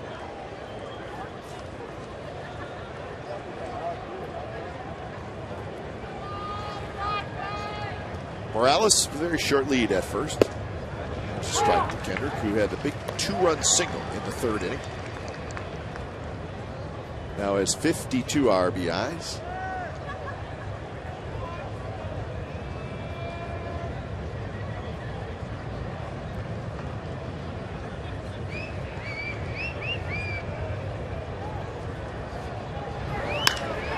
That one's hit well to right center. Coco Crisp on the move. He's near the wall, and he leaps, and he cannot get it. Morales digging for 3rd. He'll make it there, and Kendrick with a double to right center. Oh, just slicing away too much from Coco Crisp. Great effort by the ace center fielder. Good backup, great backup by Josh Reddick. Howie Kendrick, a lot of power in this direction. Coco just ran out of room, just sliced too much away from him. Thought he had a beat on it right there. He's going to be able to make the catch, but it just kept slicing, just out of the reach. That's about another 6 inches. It just could not get to it. Here's Trumbo. That's why outfielders really work together to make sure they're backing up each other. Otherwise, even Morales, with his inability to run fast, would have scored. But Reddick was backing up. There's a strike to Trumbo, who is 0 for 2 with a foul out and a strikeout.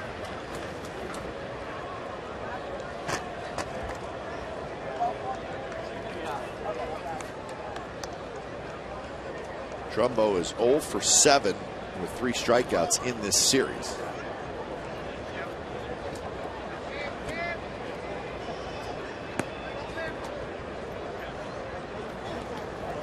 And Norris, he blocked it enough, and that one was about a 55-footer.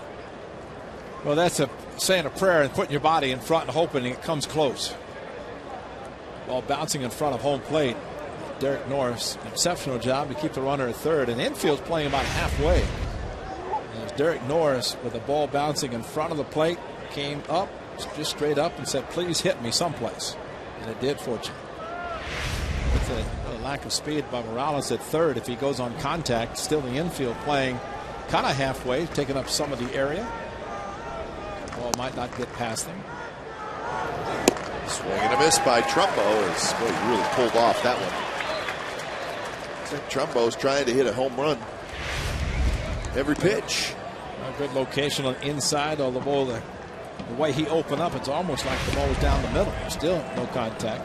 Great curveball to start the at-bat for the first strike, and now fastball after a great block by Norris. Ball in the dirt.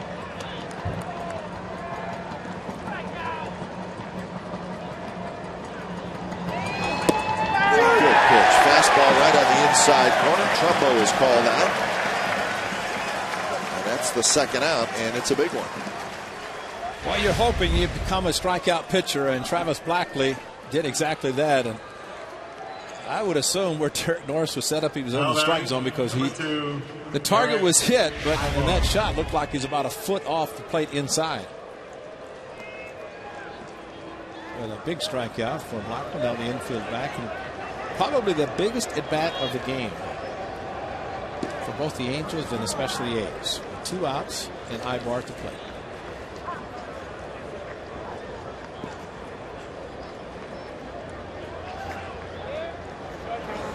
Ibar not waiting around, fouls it straight back. Neshek quickly warming up.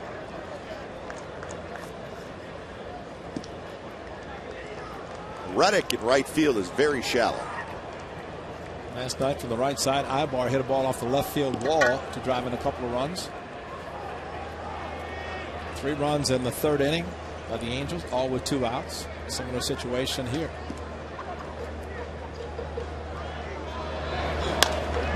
This one looped down the right field line. Reddick on the move, and he'll make the catch in fair territory. Side retired, so Blackley gets the big out. Angels strand a pair. Bottom of the 6th coming up. Cespedes to lead it off.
It's time for the Coors Light Freeze Can.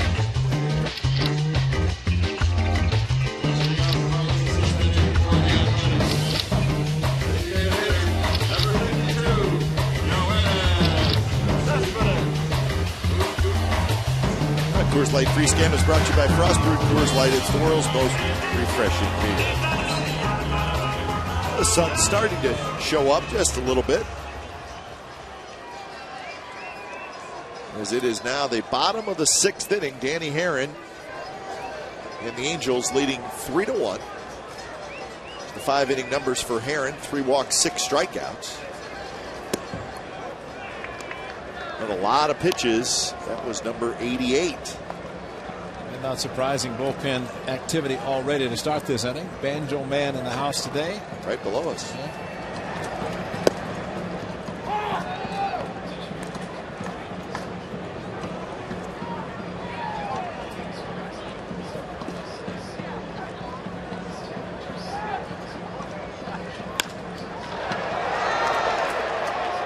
Back is Trumbo, and he's got it. So Cespedes is 0 for 3.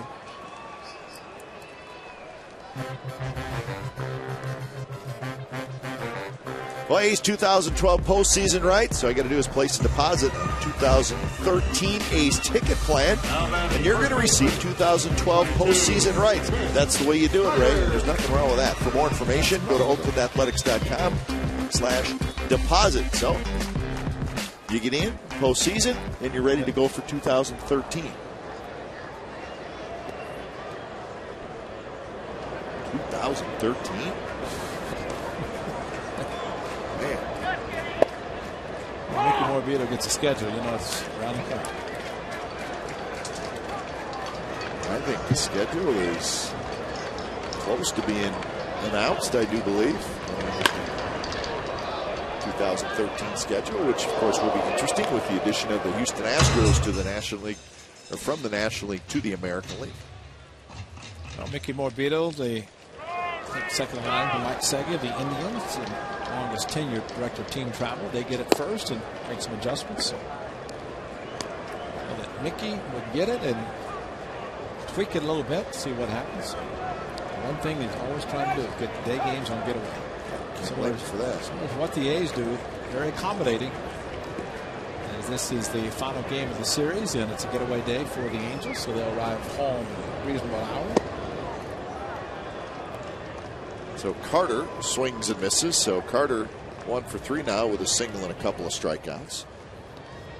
So that's 6 in a row retired by Danny Haren. Good split. Drop into the strike zone and off speed enough to Chris Carter. Make no contact.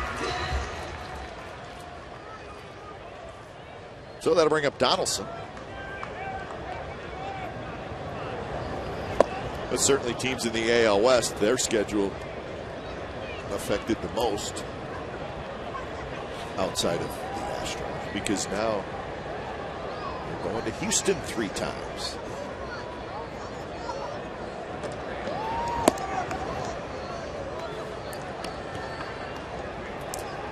Interleague will be spread out throughout the season. How do you think Houston feels that everybody's looking forward to going to Houston and or having Houston come to their park? I think if Houston had its way, it would probably stay in the National League. Ibar has it, so Haren 7 in a row. Got back-to-back 3 up through down innings, and we're moving to the 7th. Still 3-1 Angels.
Night, Brandon Moss, 16th home run of the year. Bottom of the 7th off Zach Greinke, and it was on a night where the ball was not carrying at all. It was cold and thick air. Didn't matter. Brandon Moss hit it way out. That was an impressive home run. And the first thing he said today was that extension that we showed last night in Exmo. See him extend the way he did and get it out. He provided his own power because of a slow curveball from Zach Greinke, and he has the power to do it using the whole field. Cayaspo to lead it off. He takes a curveball from Blackley for a strike. So, Ray, we just got a report on Brandon McCarthy. At no point did he lose consciousness, which is a good sign. And he has been taken to Summit Hospital for precautionary reasons. He will get checked out there, and again, we hope that everything is okay. He was hit in the head by a line drive off the bat of Eric Ibar. He left the game. So that is the update we just got from the Athletics. Now batting, number 46, Bobby Wilson. So 1 out here in the 7th inning, and the 9th place hitter Bobby Wilson steps in. Neshek starts to throw again. So he was up last inning. He gets up again here in the 7th.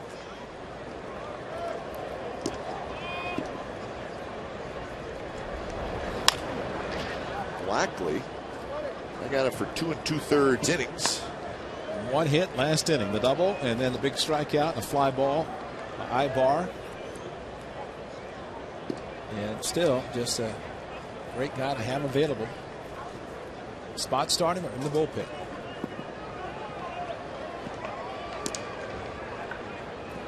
Dan Herron has mixed pitches well enough that he might be finished for the afternoon as well after 6.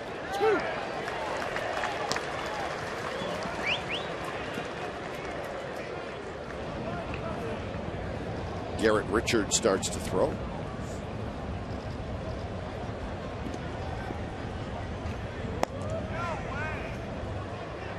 So Blackley's ready, ahead in the count 0-2 on Wilson.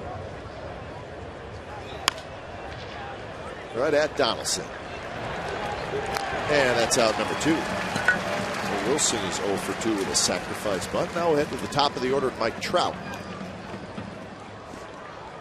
Danny Aaron's got his glove, got his hat in his hand, sweatshirt on. Mike Trout.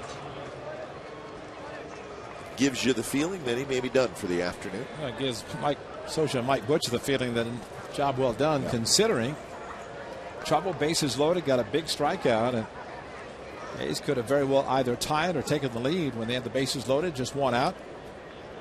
Been able to come up with just one run. Inside to Trout.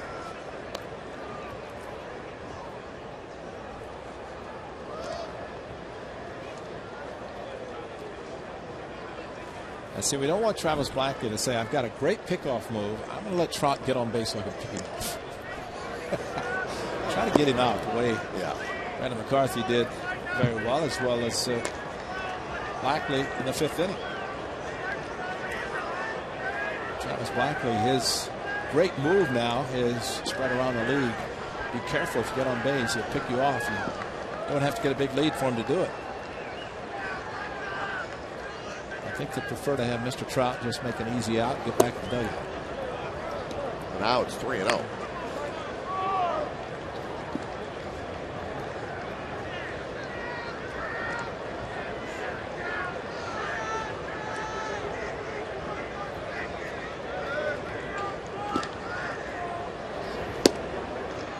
Blackley pours a strike in. Make it 3-1. Trout is 0 for 3. He has a strikeout, a ground out, and a flyout. Tough guy to shut down. The A's have done it today.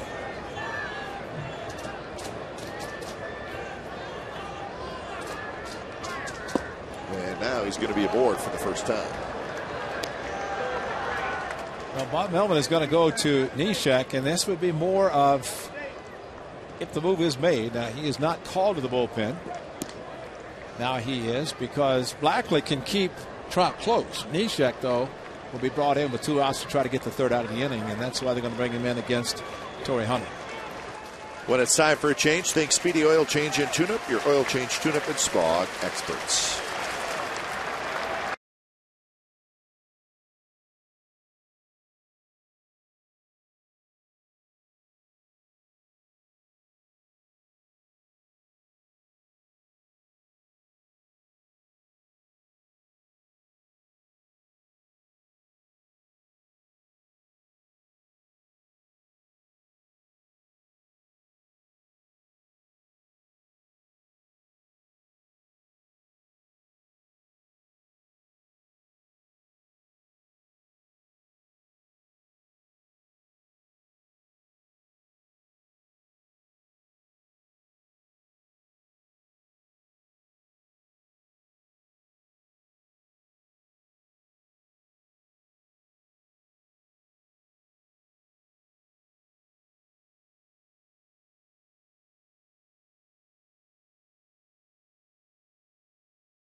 3 innings of work. He leaves with the runner at first. That's his responsibility, and that's Mike Trout. So Neshek comes in. His job is to get Torrey Hunter. Sort of get the feeling that Trout probably not going to wait around. I'd say as soon as Neshek throws the plate. And Torrey Hunter will take the pitch, although he probably will not like to, but he wants to try to see him get in scoring position. Right on taking, wrong on Trout running. And maybe the quickness of the move, and it's all about timing. Alfredo Griffin, the stopwatch at first, letting Trout know. But last night he got on, we thought he'd be running, and didn't. So there was 2 strikes on the hitter. Swing and a miss, and now it's 0-2. Now forget about it. Just go after Torrey Hunter.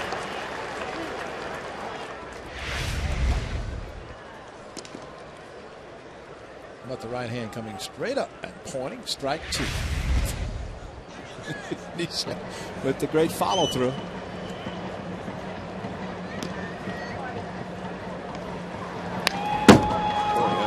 Just got a piece of that. You know, the one thing Neshek is doing, which is excellent, changing the delivery, and that time a little quick pitch. He comes set, and it's all about the runner at first base trying to figure out the move of the pitcher. And if he alters his delivery, changes it up a little bit, makes it a little bit tough even on a great base stealer.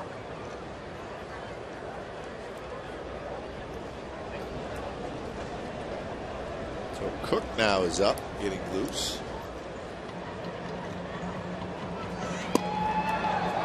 Lays off that one. Drops outside.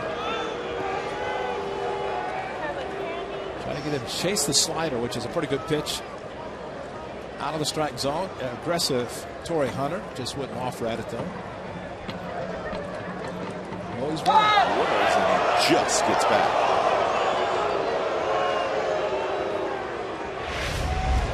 First move, and then very quickly, it's called planting the foot and diving back.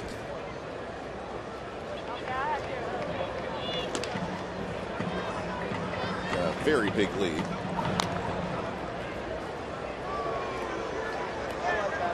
Times a manager or bench coach, whoever's making the call, would call for a pitch out, figuring he's going to be running. That's a green light for Trout. Doesn't mean he's going to be running the next pitch, but still with 2 strikes on the hitter, that's the most important guy now. There he goes. Pitches outside. The throw is late. And the stolen base number 44 for Trout. Good throw by Derek Norris. Worked hard yesterday with the ace skipper Bob Melvin on the technique and made a strong throw. Any kind of chance at all. Backhand, quick throw, and made it a closer play than what you would think, considering the jump that Trout got. So the count is 2-2 to Torrey Hunter. He hits one toward left, shallow. Seth Smith on the move, still on the move. Toward the line, he's got it. Side retired. So Trout is stranded. 7th inning stretch at the Coliseum. Still 3-1 Angels.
is brought to you by Chevrolet and their award-winning cars, trucks, and crossovers. And by Jack in the Box. Get the all-American Jack Combo at Jack in the Box. It's a no-nonsense burger with fries and a drink for only $4.99 plus tax at participating stores.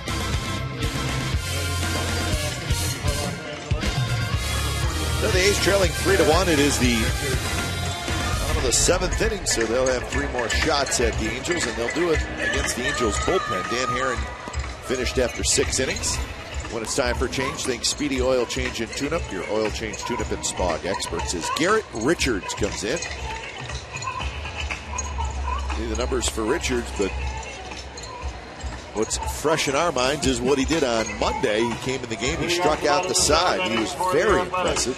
A little different velocity between Dan Herron and Richard, but very good outing for the veteran right-hander. 3 walks, 7 strikeouts on 98 pitches. 3 hits, and the A's looking for the big hit in the 3rd inning, but did not get it.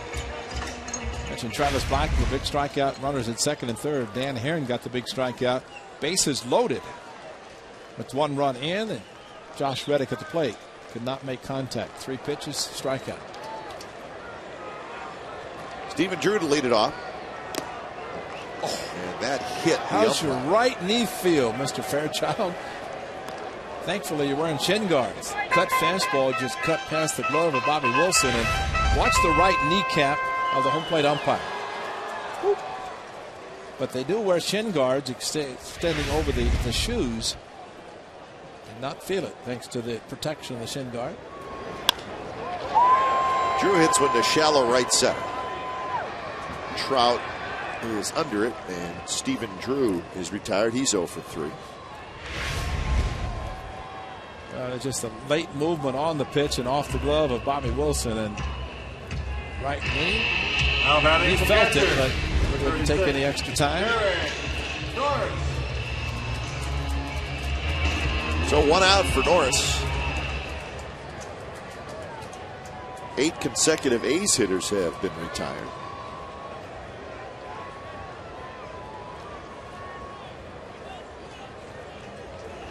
This happened a little bit in last night's game as well. It was a close game till very late, but the A's had just 1 hit in the last 5 innings, and that was Moss's home run. That was in last night's game. So they were quiet late. Same thing happening today.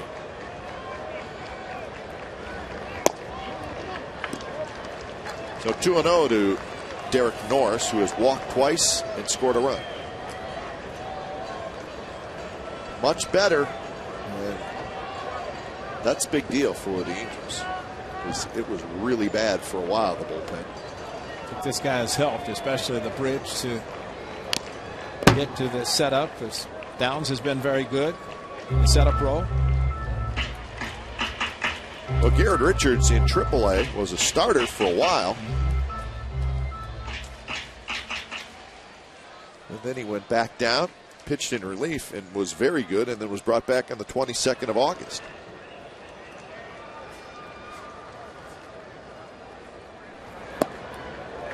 Three and one now to Norris with Pennington in the on-deck circle.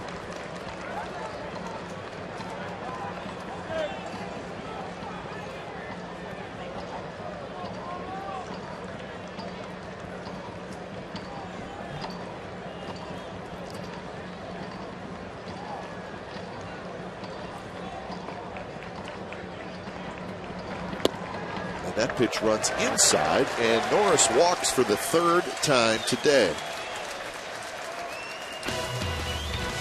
Well, we got in-depth sports news for the Bay Area fan. Go deep with Sportsnet Central. It's brought to you by AT&T Uverse, and it's coming up tonight at 6 o'clock. And it's on our sister station, Comcast Sportsnet Bay Area. Kate Longworth will have post-game reaction from the clubhouse here at the Coliseum.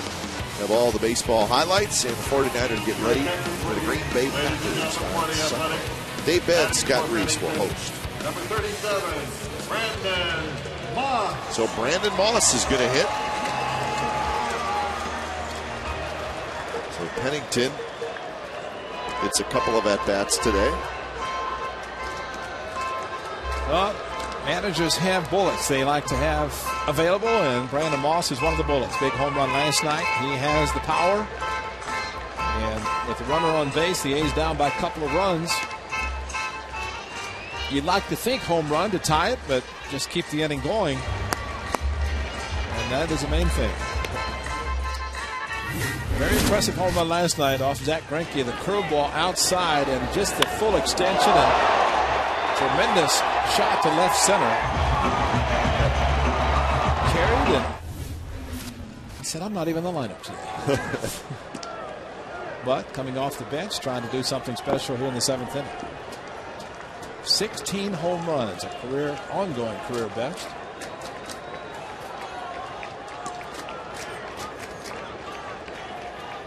First pitch is low to Moss. Greinke had gotten him on strikeouts first 2 at bats and then hit the home run on the slow curveball.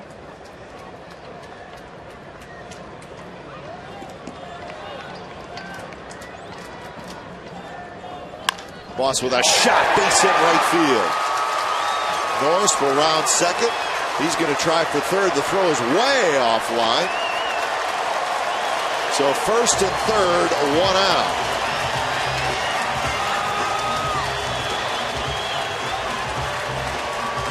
He hit a ball to left center, and what a bullet in this at bat. The ball down and in, just dropped the head. And of course, you remember against the Red Sox Friday, the second deck home run.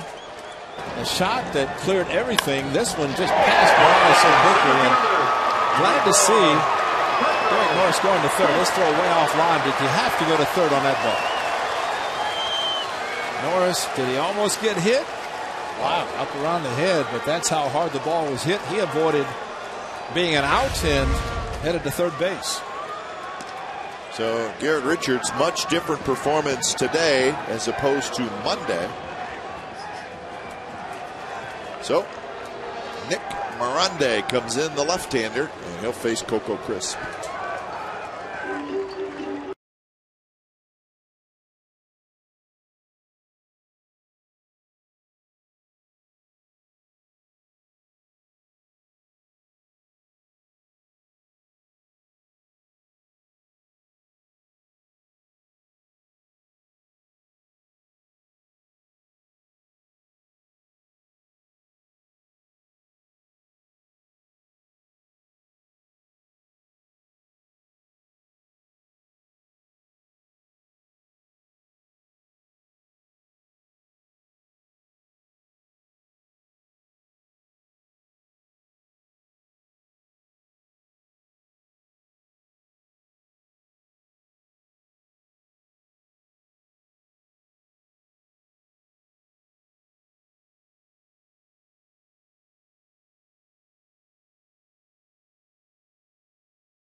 Fireworks Night presented by Kelly Moore Paint. Special field level tickets include a limited edition A's and Star Wars t-shirt featuring Yoda and visits from Star Wars characters. The postgame fireworks will be set to the music of Star Wars. $1 for each special ticket will go to Stand Up to Cancer. Buy your tickets at OaklandAthletics.com/Star Wars.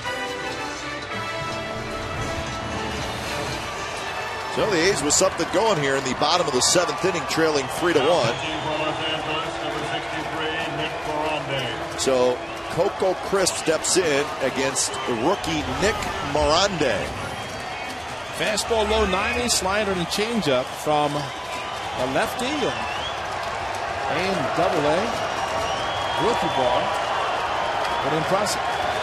Specialties. The first pitch is a fastball right on the outside corner for a strike. So just the second major league appearance for Nick Morande. He comes right into a jam.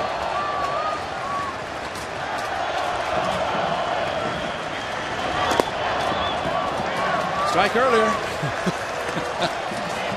Remember in 2002, a young phenom out of the bullpen named Francisco Rodriguez was brought up and stepped into postseason. Had a great postseason that year. They won the World Series. Well, this young man, Ray, third-round draft pick last year. So pitched in the minors last year. And now this year in the big leagues and pitching in a pennant race. Nick Miranda. 2-1 pitch. Just a touch outside. Now it's 3-1. Socha knew the pitch was not too high. Had to be outside, which Bobby Wilson tried to bring it back in. Jepson, the big right-hander, warming up in the bullpen for the Angels. You got Smith in the on-deck circle. You would assume that Johnny Gomes would pinch hit if. Going to wait for the call. That pitch right at the knees, the low strike, and it's 3-2. See, that's the problem there because he did not call it the pitch before, or 2 pitches before, and now he does it on 3-1. So a hitter takes a pitch, it's called a ball. Takes the same pitch, it's called a strike. And you can't tell me that pitch was any different than the 1-2 ago. And maybe both were strikes, but a little below the knees. Should have been a ball. Both were balls. Exactly. Either way. Exactly. Especially if you call the first one down there, call it a ball. So 3-2. Lost the runner at first. And Coco swings and misses. So Miranda went with the fastball on 3-2, and he gets a huge strikeout. Coco probably lucky to stay in the game because after swinging at this pitch, had a few words for Fairchild, and there's the conversation as he headed back to the dugout. But that's just the inconsistency that has really hurt today. Actually, both sides, because both dugouts have been complaining about the inconsistency of the strike zone. So Smith to hit against Miranda, and there's a fastball right there for a strike.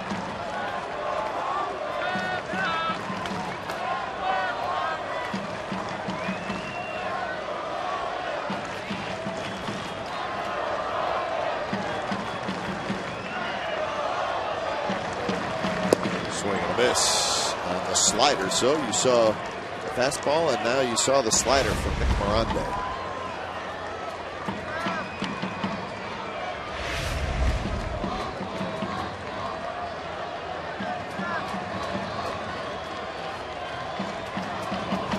Swing and a miss. He struck him out. So Nick Miranda, the rookie, making just his second major league appearance. Very impressive. A's do not score.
Today's game in Seattle, A.J. Griffin against Felix Hernandez.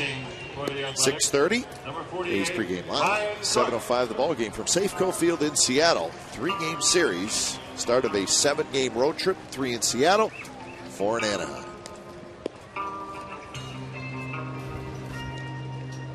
So it'll be a little bit of a crazy atmosphere up there, especially with King Felix pitching on a Friday night. Getting off the top of the 8th inning for Los Angeles. But A.J. Griffin's pitched very well for the A's. So it'll be exciting. It'll be fun. When it's time for change, think Speedy Oil Change and Tune-Up. Your oil change tune-up at Smog Experts. Ryan Cook comes in. Top of the 8th inning. We have a few other changes, which we'll give to you in a matter of moments. Cook to face Pujols. First pitch, foul back. So Neshek is in the game, was in the game for one hitter. He did his job.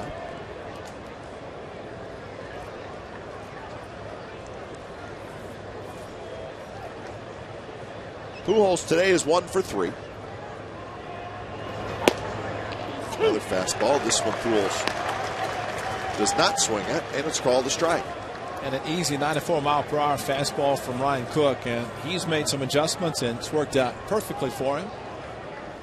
Back in the setup row now for Grant Balfour as the closer. Slider, strike 3 call. Pujols is now going to argue with Chad Fairchild. He thought that was outside. So Chad Fairchild, not necessarily a popular figure, as you said, Ray, in either dugout. Albert Pujols stood there almost as if he didn't know it was strike 3. Here's the call. The punch out, and then he looks back and a little bit upset.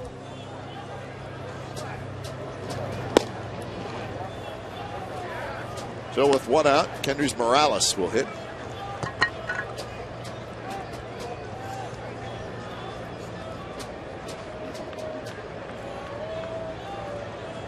A's have yet to retire Morales today. He has singled and walked twice.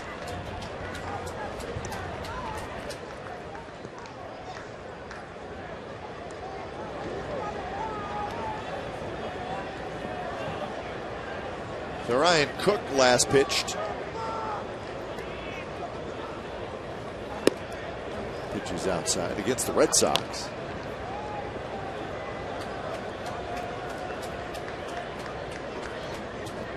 It's Sunday.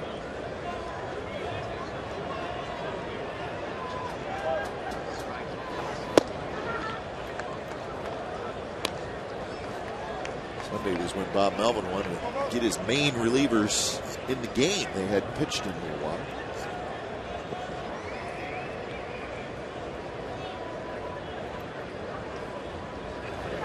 Three-one pitch is outside, and here's Morales walks for the 3rd consecutive time.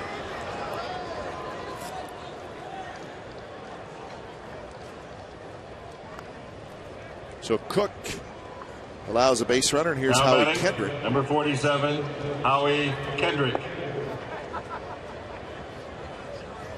thought it was maybe an option to pinch run for Kendrys Morales, but that's not going to happen. I think it's Albert Pujols not able to play first base is probably the biggest thing for Mike Scioscia. And Trumbo's already game in the outfield. And question the way Albert's running now, how quickly he is going to be able to come back. But I agree with you, and especially if they had a defensive first baseman they could put in. Trumbo had been playing first. They put Wells in the outfield. They double play. And it should be. Rosales turns it. Nicely done. 6-4-3. Side retired.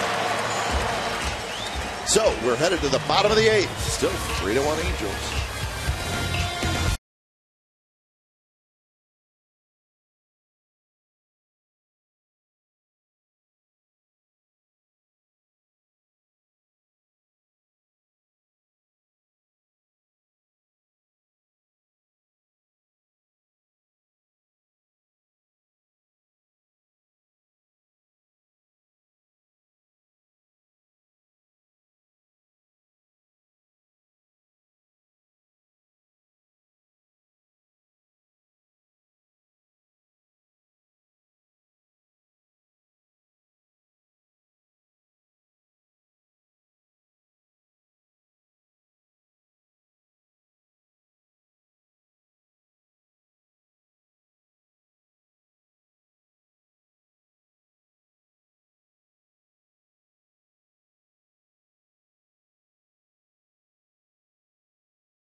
Here's our game summary brought to you by your local Toyota dealers.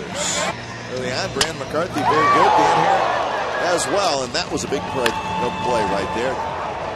Then Torrey Hunter with a hit.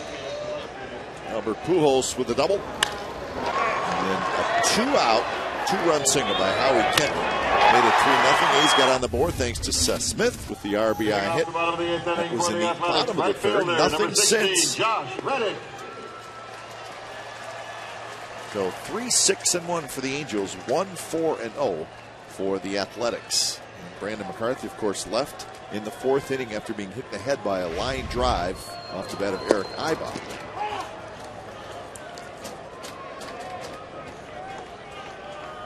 He never lost conscience and since has gone to the hospital, checked out.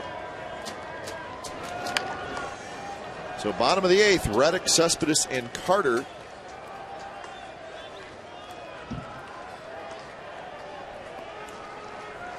Trout slides over to left, and Peter Borges goes in the game in center. So Trumbo is out. Fastball, and Reddick fouls it back, facing Nick Miranda, who came in and got 2 strikeouts to end the 7th inning, and they were big strikeouts. Balfour is going to start getting himself loose. Nick Miranda is celebrating his 23rd birthday today. 23 years old. So what does he do? Strikes out 2, first and third. Strikes out a couple of batters. But you know, we always talk about it's important for pitchers to pitch a lot of innings in minor league. If you have a good arm, forget it. You're here fast, and especially in the specialist world. A bullpen reliever. Yeah, Major League Baseball is now. If he can come in and throw hard with a good breaking ball, facing the lefties, and he has struck out 3. So Reddick is 0 for 4. And get the right-handers, and there goes Mike Socha to the bullpen. So pretty good birthday for Nick Miranda. He faces 3 hitters, strikes out all 3 of them in just his 2nd major league appearance. So we'll have a pitching change. 3-1 Angels here in the bottom of the 8th.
As important as the game itself, immediately following every Raiders game this season, change the channel to Comcast Sportsnet California.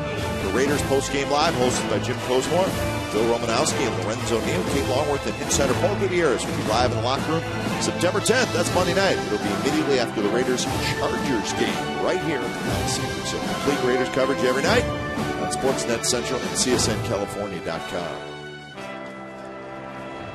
Kevin Jepson comes in. Jepson has pitched well as of late. He faces Cespedes with 1 out here in the bottom of the 8th inning.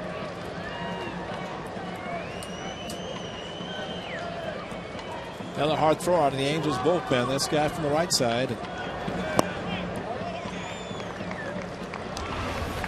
It's time for change. Think Speedy Oil Change and Tune-Up. oil change, tune-up, and smog experts. Well, he's always had a good arm. He's been up and down. Angels to the minor leagues in the last 4 years.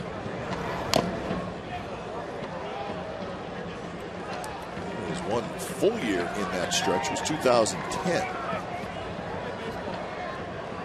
And he had a good year, pitched in 68 games, but then last year he just simply did not pitch very well and he went back to the minor leagues.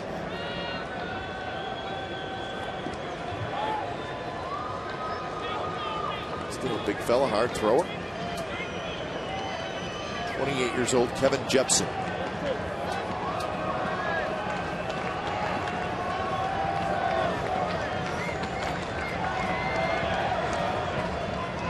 The 1-2 to Cespedes, who's 0 for 3.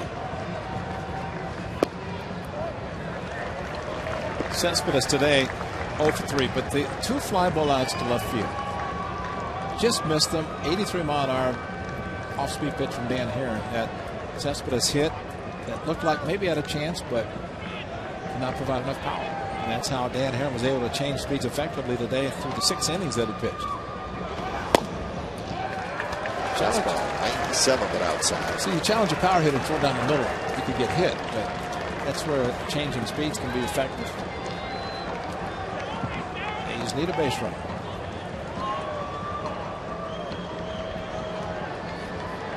Carter on deck.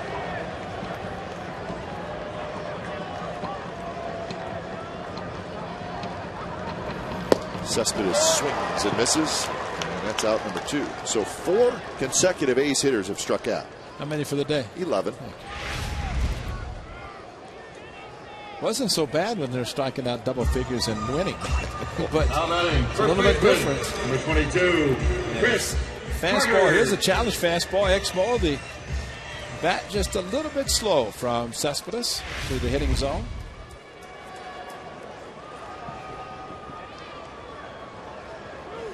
Here's Carter. Fastball outside corner for a strike.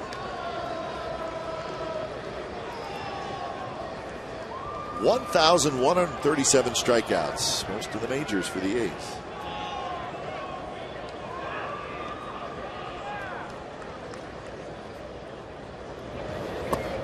Well, they are well on pace to set the franchise record for strikeouts in a season.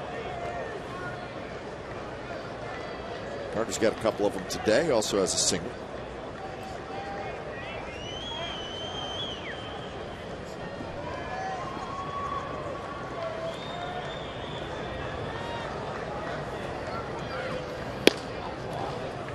That one at 96 miles an hour, but a little bit high. Well, one thing Bobby Wilson is doing, a catcher for the Angels, staying outside. It's Coco Crisp, a big at bat last inning, and probably should have been on to load the bases, but that didn't happen. Outfield shifted around a little bit toward right center. Carter fouls it back.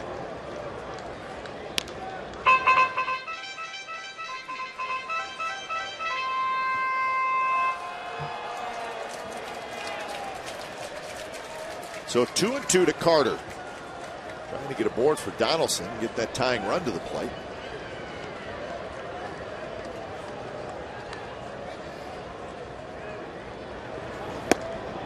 And that one just a bit high. Jepson just keeps pumping that fastball in there. And now he was going for the corner a little bit high. Now he had challenge, as he did with Cespedes, and he does not want to walk the batter to put the time run to the plate. So he just challenge him, see if he can get on.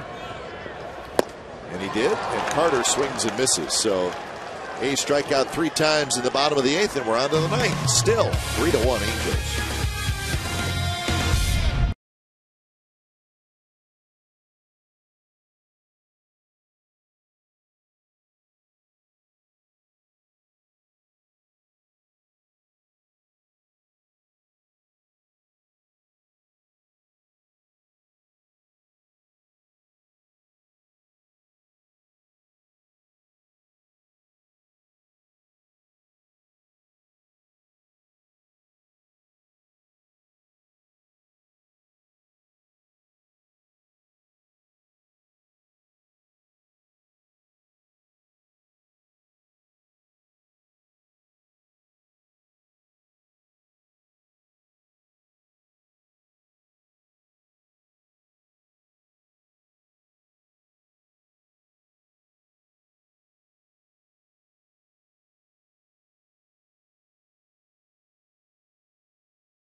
Today, driven by Chevrolet. One lucky fan will win a new 2013 Chevrolet Spark. Enter for your chance to win at oaklandathletics.com/Chevy Spark. Enjoy the pregame fiesta featuring Chevy's Ride and Drive event, live lucha libre wrestling, mariachi music, and a player appearance. 10,000 fans will also receive an Athletico's tote bag. For more information, go to oaklandathletics.com/fiesta.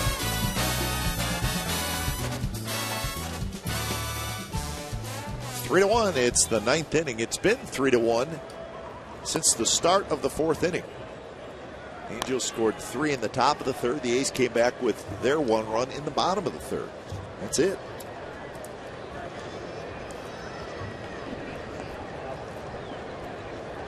Peter Borges hitting for the first time. This is the spot in the batting order that was occupied by Mark Trumbo. Borges now in the game for defense. In fact, this is our first Peter Borges sighting in this series, I believe. Yes, he'd been on the disabled list and returned with a very positive attitude, as always. He was the center fielder that the Angels brought up, but moved Torrey Hunter over to right field. Mike Trout came up a little bit, and now Trout is the everyday center fielder. The kid's 21 years old.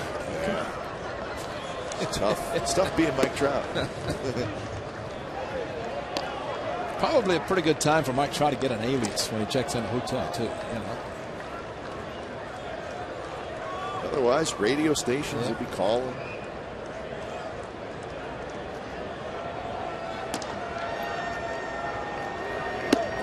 That one almost got Borges, and it did get Borges.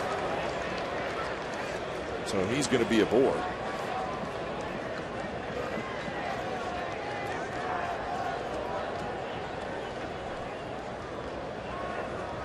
So that did not get him. That was it's ball 4, right? Yeah. Now batting, number 2, Eric. Yeah, it was 3-1, and missed with the first one, and then able to throw a strike, but everything else ran up and in to Borges. That was after he attempted to bunt the first pitch. So that's 5 walks now issued by Hayes, and there's a baseball loose out in right field.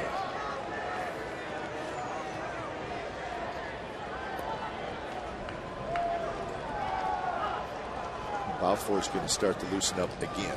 Remember, this is the second inning of work for Cook. You don't want to stay out there too long. And there's a base hit. Ibar just slapped one to left field. And the Angels are probably thrilled with the way this inning is set up, with a walk and a single, 2 extremely fast base runners. And now you have Callaspo coming up. And there's the dangerous Ibar, and the way he approaches an at-bat. Served it out to left field. Greg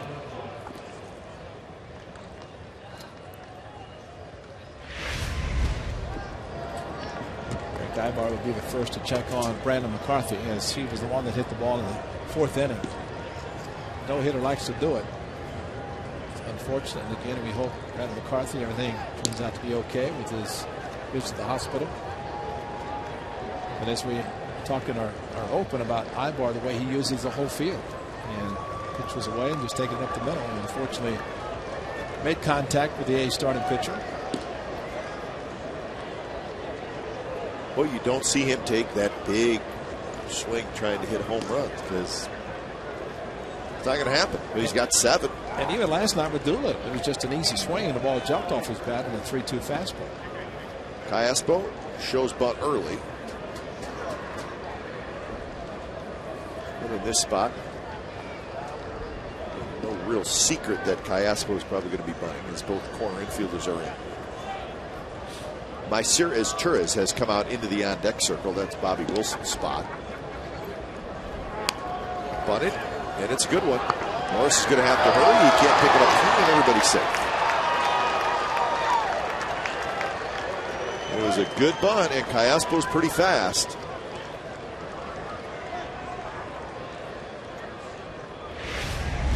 Derek Norris looked like he wanted to go out, catch the ball, spin, and throw to first base, but unfortunately tried to grab it with his bare hand, and he was not going to spin. He was kind of circling around the ball. And there's the bare hand reach for it, you can't do it. You have to use the catcher's mitt, or infielder use the glove. It's tough to reach down and grab it with the bare hand. So Cook leaves, and Grant Balfour coming in.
Pre-game live, and then the ball game from Seattle, 7:05. A.J. Griffin and Felix Hernandez. That'll be the first of a 3-game series. We'll have all 3 games for you here in Comcast Sportsnet California. The home of A's baseball is Comcast Sportsnet. So travel day tomorrow for the A's, and then that game, Griffin and Hernandez on Friday.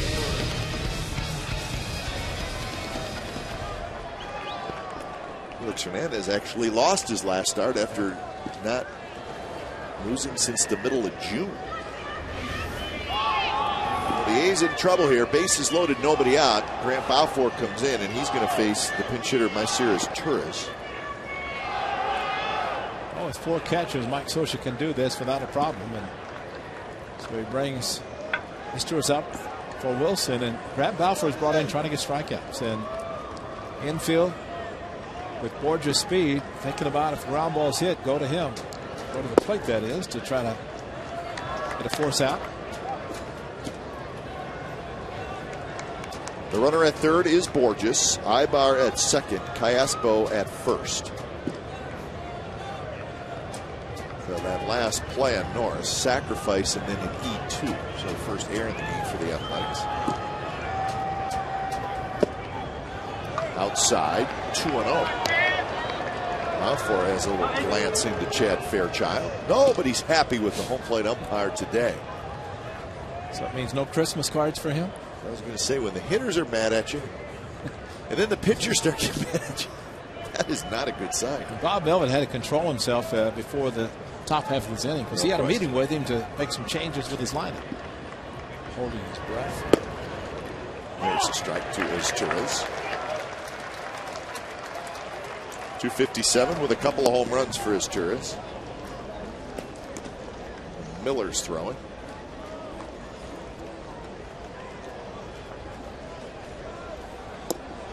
Torres this year as a pinch hitter, 0 for 19. With 18 strikeouts?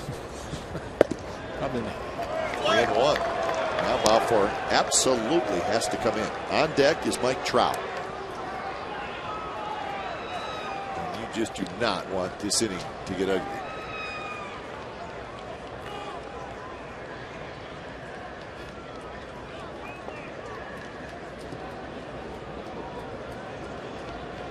Balfour taking his time. Infield in. Bases are loaded.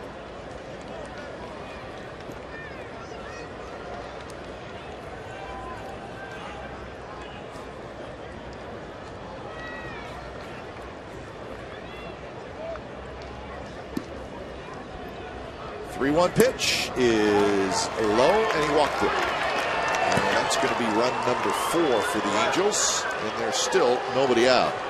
As Tours walks with the bases loaded. 6 walks now by A's pitchers.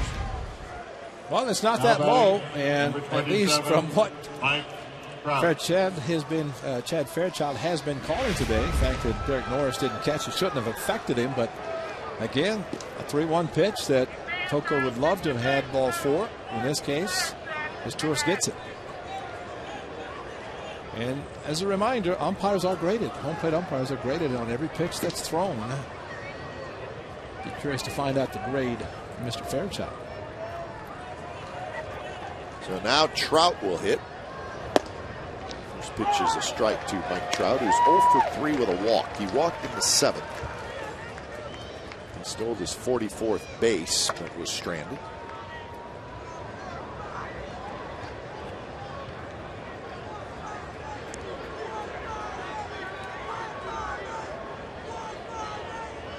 Excellent speed on the bases.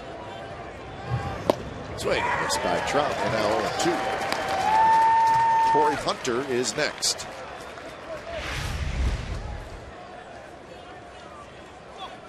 Off-speed pitch, maybe a slider from Grant Balfour. He has 4 pitches that he can use anytime.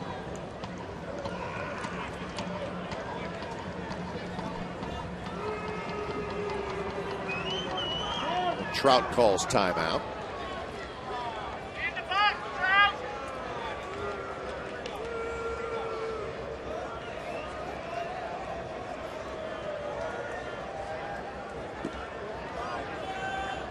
So you see that sometimes. Pitcher and hitter both trying to kind of control the tempo of the at-bat.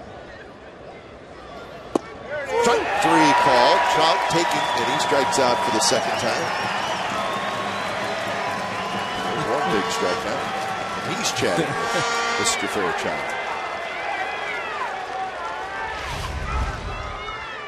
Well, you just have to wonder. That's the same pitch that was the ball 4 to Stewart the previous bat.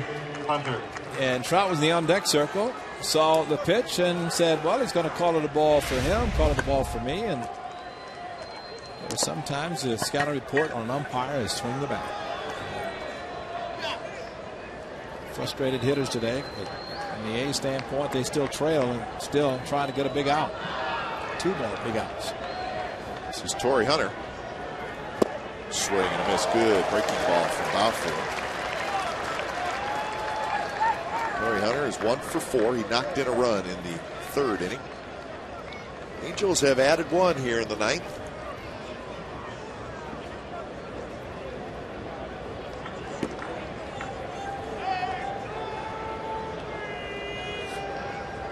Hunter now with 68 RBIs. That one bounces away from Norris, but he scrambles after it. Great job, Norris. Nice job. Ibar holds at 3rd.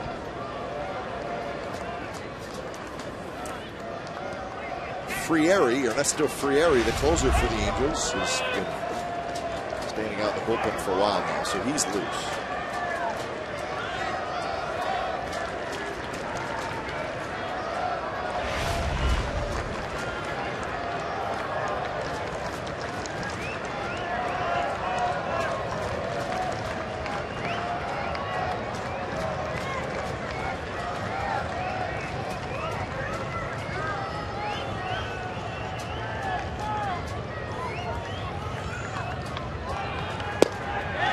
Outside corner strike.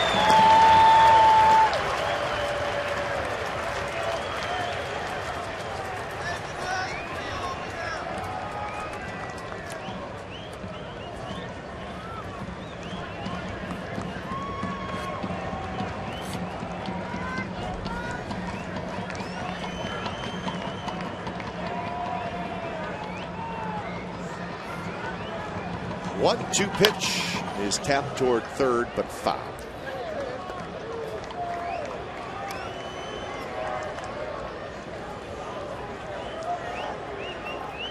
Well, Balfour desperate to keep this a 3-run deficit.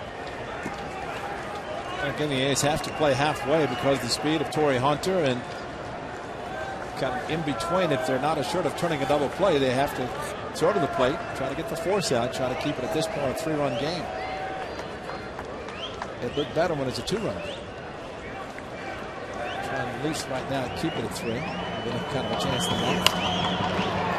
Popped up over our head, which does not happen very often.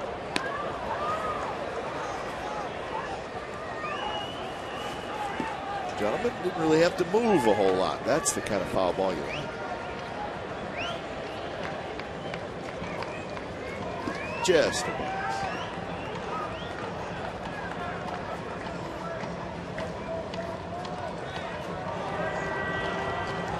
They'll do the 1-2 count again. Nice block by Norris. 2-2. That time Derek Norris used both hands to block the ball. He had his hand behind his back in the previous block and stayed close, but this time able to bring the right hand back and do a good job of blocking right there. That's the good positioning, moving to his right. Kind of a work in progress a little bit for Derek Norris, and especially in blocking balls in the dirt.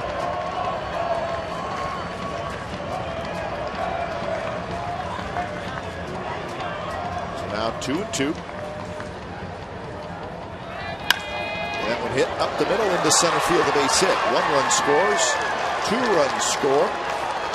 As Torres goes to third, and it's 6-1 Angels. So the veteran Torrey Hunter, 3 RBIs today.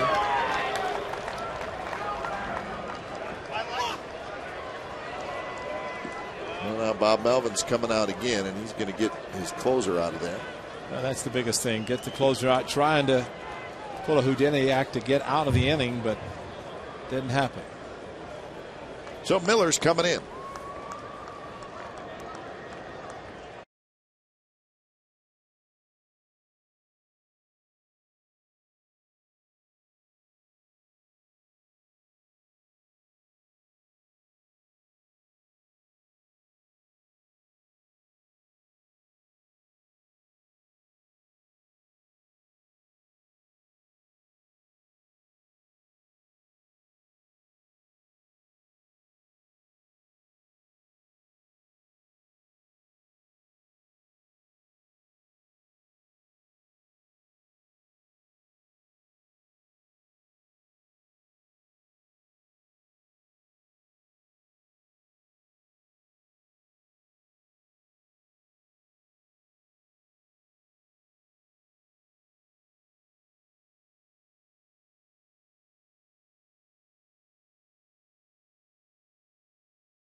Authentic game used and autographed memorabilia in the Westside Club of the Coliseum. Items include autographed baseballs and jerseys, game used helmets, bats, jerseys and bases, lineup cards, and more. All items are authenticated under the MLB Authentication Program. A portion of the proceeds will benefit the Oakland A's Community Fund.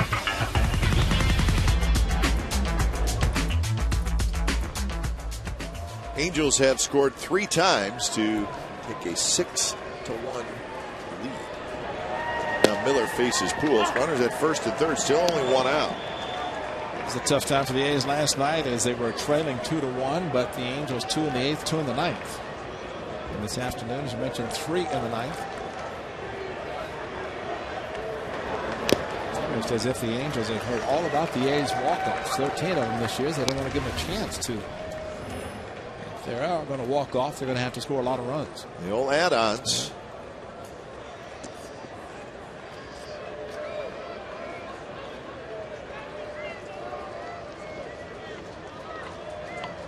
0-2 to Pujols. Way high. Turner is now at third with Hunter at first.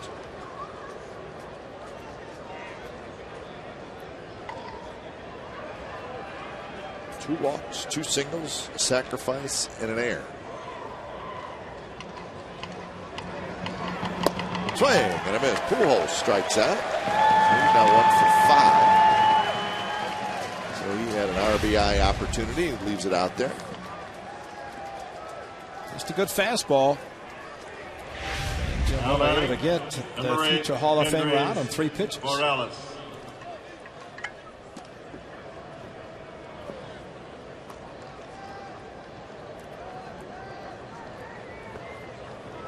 So here's Morales. And the first pitch to Kendrys Morales. Breaking ball stays a little bit high and outside. So the A's will head to Seattle as the Angels go home to host the Tigers. All those teams in that wild card race are playing tonight. The Rangers at the Royals, Yankees at the Rays, Orioles at the Jays, and the Indians at the Tigers.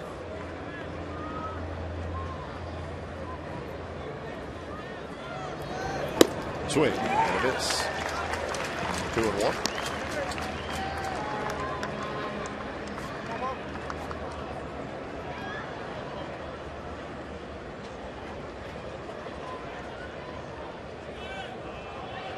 Morales has singled and walked 3 times.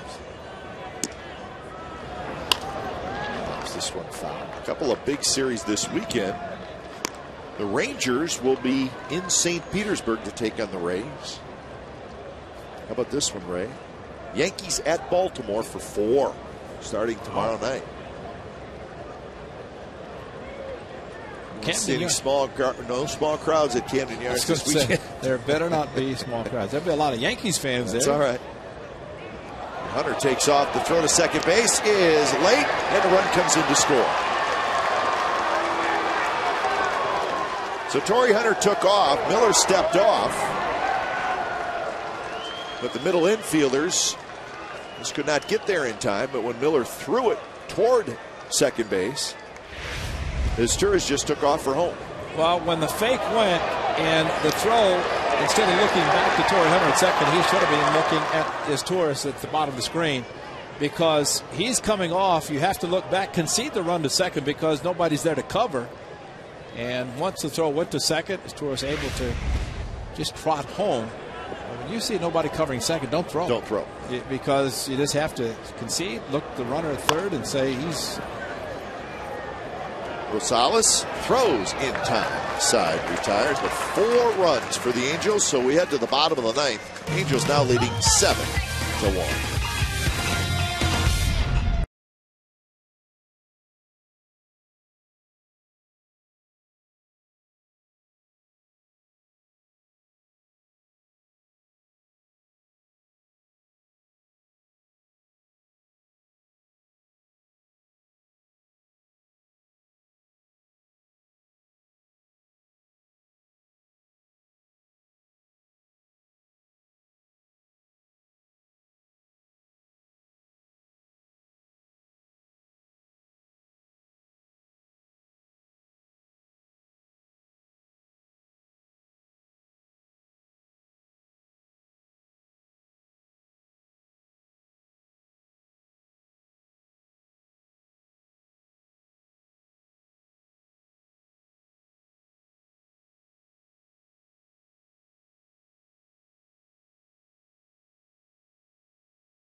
Replay, Dan Herron, the veteran for the Angels on the mound, and there's the first inning with a line drive back to him and double play second base, and just changed speeds very well on the afternoon.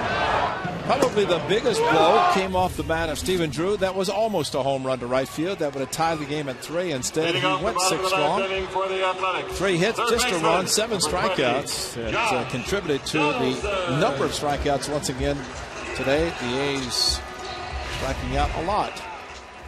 Even dozen. Ernesto Frieri takes over. He is the closer for the Angels. This is the first time we have seen Frieri in this series. Quite a pickup by the Angels. May 3rd, he came over from the San Diego Padres.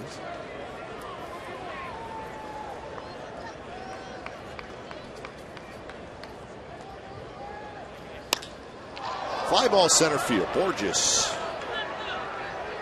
is there, and that's out number 1. I know when the Padres were here, Ray, we asked the Padres about Frieri, and he's like, and they said, yeah, he was pretty good for them. He just at times had trouble throwing strikes. Number 5, Stephen. Amazing how quickly they learned how to throw strikes, huh? Yeah, I mean, 23 walks, 42 innings. But he's been really, really good for them. 17 saves. He's blown 2 saves for the Angels. First pitch to Stephen Drew right there, first strike. Ernesto Frieri.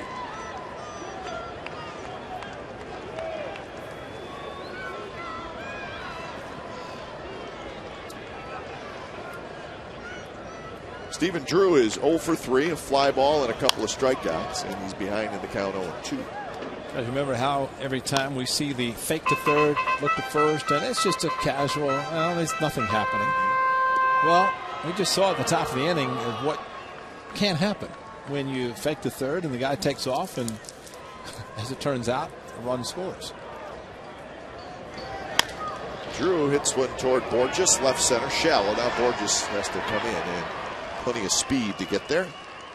So 2 outs. So again, the A's having trouble getting anything going back half of the game. 1 hit in innings 5, 6, 7, 8, and catcher, 2 outs here in the ninth. Derek Norris.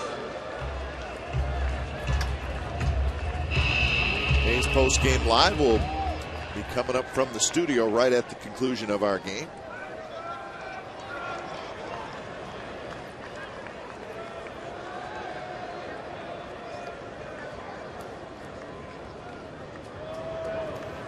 Derek Norris has done his job getting on base. He has walked 3 times, and he has scored the A's only run.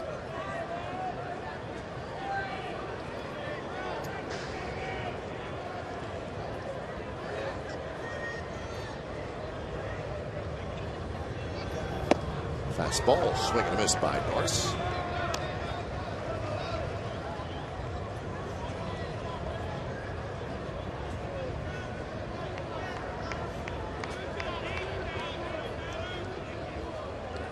Brandon Moss would be next if Norris can get aboard. Lines one toward right, and he will get aboard. So Derek Norris, 3 walks and now a base hit. So Brandon Moss will get his second at bat.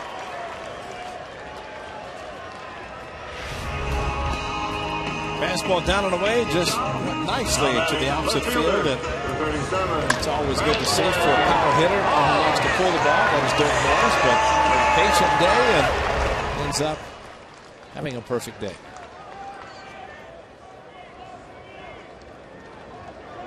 Moss had a base hit in the 7th inning. He's had a good shot. They had 1st and 3rd with 1 out, trailing 3-1. But the Angels brought in the youngster Nick Mirandi, excuse me, and he struck out a pair. Norris will go to second, swinging strike by Moss. And you can look at the 3rd inning as well, with the bases loaded, and similar situation happened. Strikeout with Dan Heron pitching. So twice today the A's had runners at 3rd base in less than 2 outs, have not been able to capitalize. They did once with Seth Smith driving home 1. And unfortunately that was it in the 3rd inning. Good fastball from Frieri. So 1-2 now to Moss. So The A's in danger of being swept at home by the Angels, so that would be a big lift for the Angels. A's will have to regroup, get ready for a lot of road games. 17 of the A's next 20 will be on the road.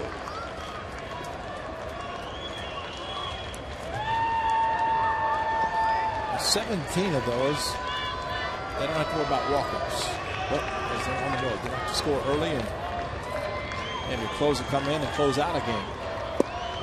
Swing and a miss by Moss, and that's how this ball game ends. So indeed, the Angels, well, they show their stuff. They show how good they can be when they put it all together. And they defeat the Athletics 7-1, and they sweep the series. And they sweep the series, outscoring the A's 21-5. So Angels 7, A's 1. You've been watching Oakland A's baseball on Comcast Sportsnet, part of the NBC Sports Group. Don't go away. A's Postgame Live with Brody Brazil and Shooty Babbitt starts right now.